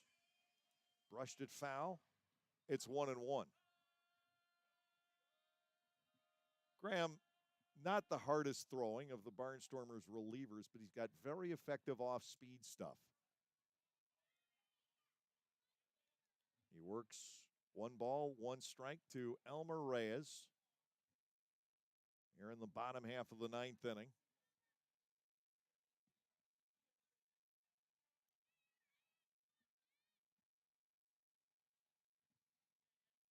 A ball and a strike. The offering is clubbed to left down the line. This will make it 6-3, but put another runner on as Reyes will race to second base. The throw, he's tagged out. That is a huge second out for the Barnstormers to pick up. B.J. Boyd scooping it up off the wall and gunning down Elmer Reyes, trying to go to second. So it's an RBI single, but York loses a critical base runner here in the 9th inning, and that's not the first time that the Barnstormers have benefited from something like that this year. We go back to opening night at Gastonia. Zach Jarrett ran into an out on a base hit down the right field line, and that gave Scott Schumann a second out. Otherwise, the tying run was coming to the plate there, swinging a foul back. 0-1 on Melky Mesa. So it's 2 outs and the base is empty. Graham has given up a run here in the bottom half of the 9th inning on a couple of balls tattooed into the left field corner. B.J. Boyd coming up big for the Barnstormers with that throw. Lancaster's already lost 3 guys on the bases tonight. Here's the 0-1. Check swing and strike 2 to the outside corner. Graham needs 1 more to pin this down. Again, he's not eligible for a save this evening. 6-3, 2 outs, bases clear. Graham, 0-2, high and tight, look out.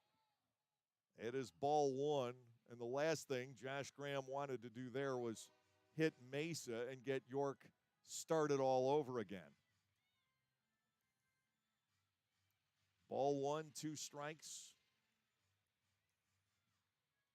6-3, lower half of the 9th inning.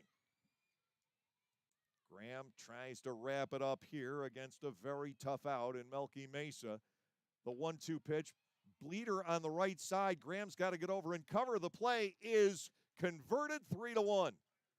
Dugan to Graham, and the game is over. And the Barnstormers have snapped this ugly 12-game road losing streak with a great team performance here tonight.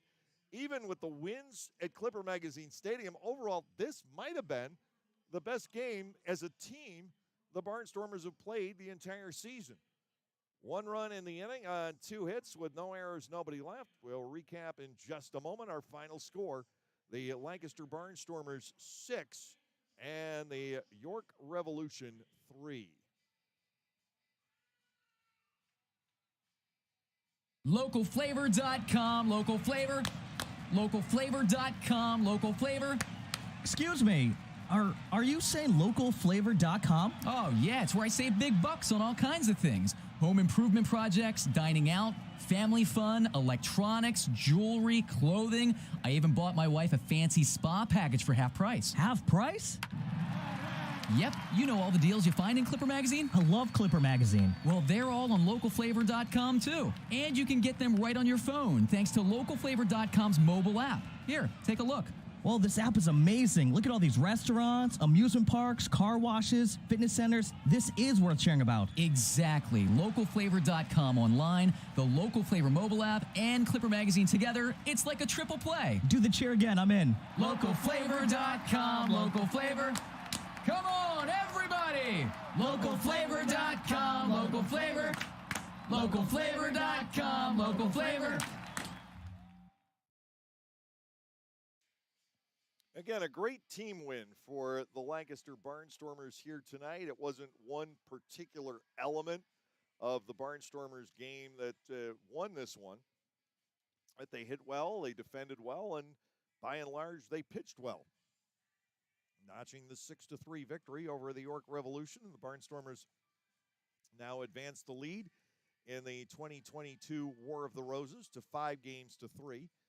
9-14, the overall Barnstormers record on this 2022 campaign, as we have cleared the 1/6 mark already. Tonight for the Barnstormers, 6 runs, 12 hits, no errors, 7 left. York 3 runs on 9 hits with an error and 9 men left on base. Augie Silk getting the win. He lasted 5 innings tonight for the first time this year. It's kind of baby steps, but he pitched well again for 4 innings, and he's been doing that. This is the 3rd start in a row where Augie has gotten through 4 innings relatively unscathed, except for 2 starts ago. 4 errors behind him cost him some runs, but he gave up just 1 hit in those first 4 innings. No hits in the first 4 innings against Long Island last week. Here tonight, just 2 hits in the first 4 innings. And then things started to buckle a little bit in the 5th, but he got some huge outs and was able to get the Barnstormers through that 5th inning. So he's got the win. He is 1-3. Austin Nicely, probably his best game of the season. He is now 0-4. Certainly a far cry from where Nicely was in the home opener at Clipper Magazine Stadium, where the Barnstormers got to him for 8 runs in 2 2/3 innings. No save in the game, nor was there a home run tonight. We saw a lot of extra base hits in the contest. There were 8 doubles and a triple, but nobody was able to get the ball out of Peoples Bank Park here tonight. 2 hours, 51 minutes, the time of our game. And again, it got extended the last 3 innings or so. We were on a pace to play the fastest game we have had since the pandemic for a 9-inning contest until the last couple of innings rolled around. 23-82. The crowd here in York. The Barnstormers tonight were able to get the runs across, something they could not do in last night's game. First inning, B.J. Boyd led off with a scratch single, a hopper past the mound. The second baseman, Figueroa, couldn't scoop up. Melvin Mercedes singled into the left field corner. He was thrown out at second by Melky Mesa. The Barnstormers had a man at third with 1 out, and Kelly Dugan picked him up with a ground ball to second base. The Barnstormers would stretch the lead to 2-0 in the 3rd inning. Jake Hoover led off, stinging a triple down the right field line, and he would score with 1 out on an RBI single to left by Kelly Dugan. Lancaster led by the score of 2-0. York did tie the game against Silk in the bottom half of the 5th inning on a single by J.C. Encarnacion leading it off. And he would score on a double into the left field corner by Lenine Rodriguez. And Rodriguez, in turn, came home on a double by the shortstop Reyes for a 2-2 tie. The Barnstormers did score in the top half of the 6th, and that is why Silk was eligible for the win tonight. With 1 out there, Ladarius Clark banged a double into the alley in left center field. He would steal third and score on a ground out by Andretti Cordero. It's 3-2 going into the bottom of the 6th. Silk walked the first 2 batters on a total of 10 pitches. He was lifted for Chase Johnson. Johnson, a marvelous job tonight, retiring 6 of 7 over the next 2 innings. He didn't allow an inherited runner to score and gave up just a single to Troy Stokes Jr. in the 7th inning. Johnson with the hold tonight. Lancaster started to pull away in the top of the 8th on doubles by Dugan and Clark. Dugan's a blast off the batter's eye in center, and Clark, with a broken bat, snuck a bounder down the first baseline past Nelly Rodriguez. Clark was then thrown out trying to get the third. The Barnstormers leading 4-2 coming out of the 8th inning. Tyler Sullentrop allowed a couple of base runners. Not a huge scare in the bottom of the 8th. He got out of that, and Lancaster would put 2 more on the board in the 9th inning. Doubles by Lean and Shaver around an RBI single for B.J. Boyd. And that was enough for the Barnstormers tonight to allow the 1 run in the 9th inning. Graham just trying to get the ball over the plate, not start walking people. And he retired 2 out of 4. Reyes being thrown out at second on his base hit down the left field line certainly helped to protect the 6-3 victory for the Barnstormers here tonight. Well, Lancaster has split these two. The 12-game nightmare on the road has come to an end. And tomorrow, the Barnstormers will try to take this series against the Revs here in York. And it will be back to a couple of right-handers for the ball game tomorrow. Niall Ball will have the start for Lancaster. Mirandy Gonzalez will go for the York Revolution. It is an early start tomorrow. Game time is at 11 o'clock here at Peoples Bank Park. We'll have it for you on the YouTube channel beginning at 10:55, and then it's the long 9-hour bus trip to Kentucky following our visit here tomorrow morning. The Barnstormers continue on the road, but once they get back home on Tuesday to start a 7-game homestand there, Lancaster is home for 19 of the next 22, a long stay at Clipper Magazine Stadium for our ball club. 9-14 for the Barnstormers on the year, 2-12 on the road, 7-2 is the record at home. That will do it for us here tonight. Now for our video producer, Ryan Cortazzo, and all the cast and crew back at Clipper Magazine Stadium, as well as our presenting sponsor, Gockenauer Appliances of East Petersburg. I'm Dave Collins. Have a great evening, everyone. And come next Tuesday, we'll see you at the ballpark.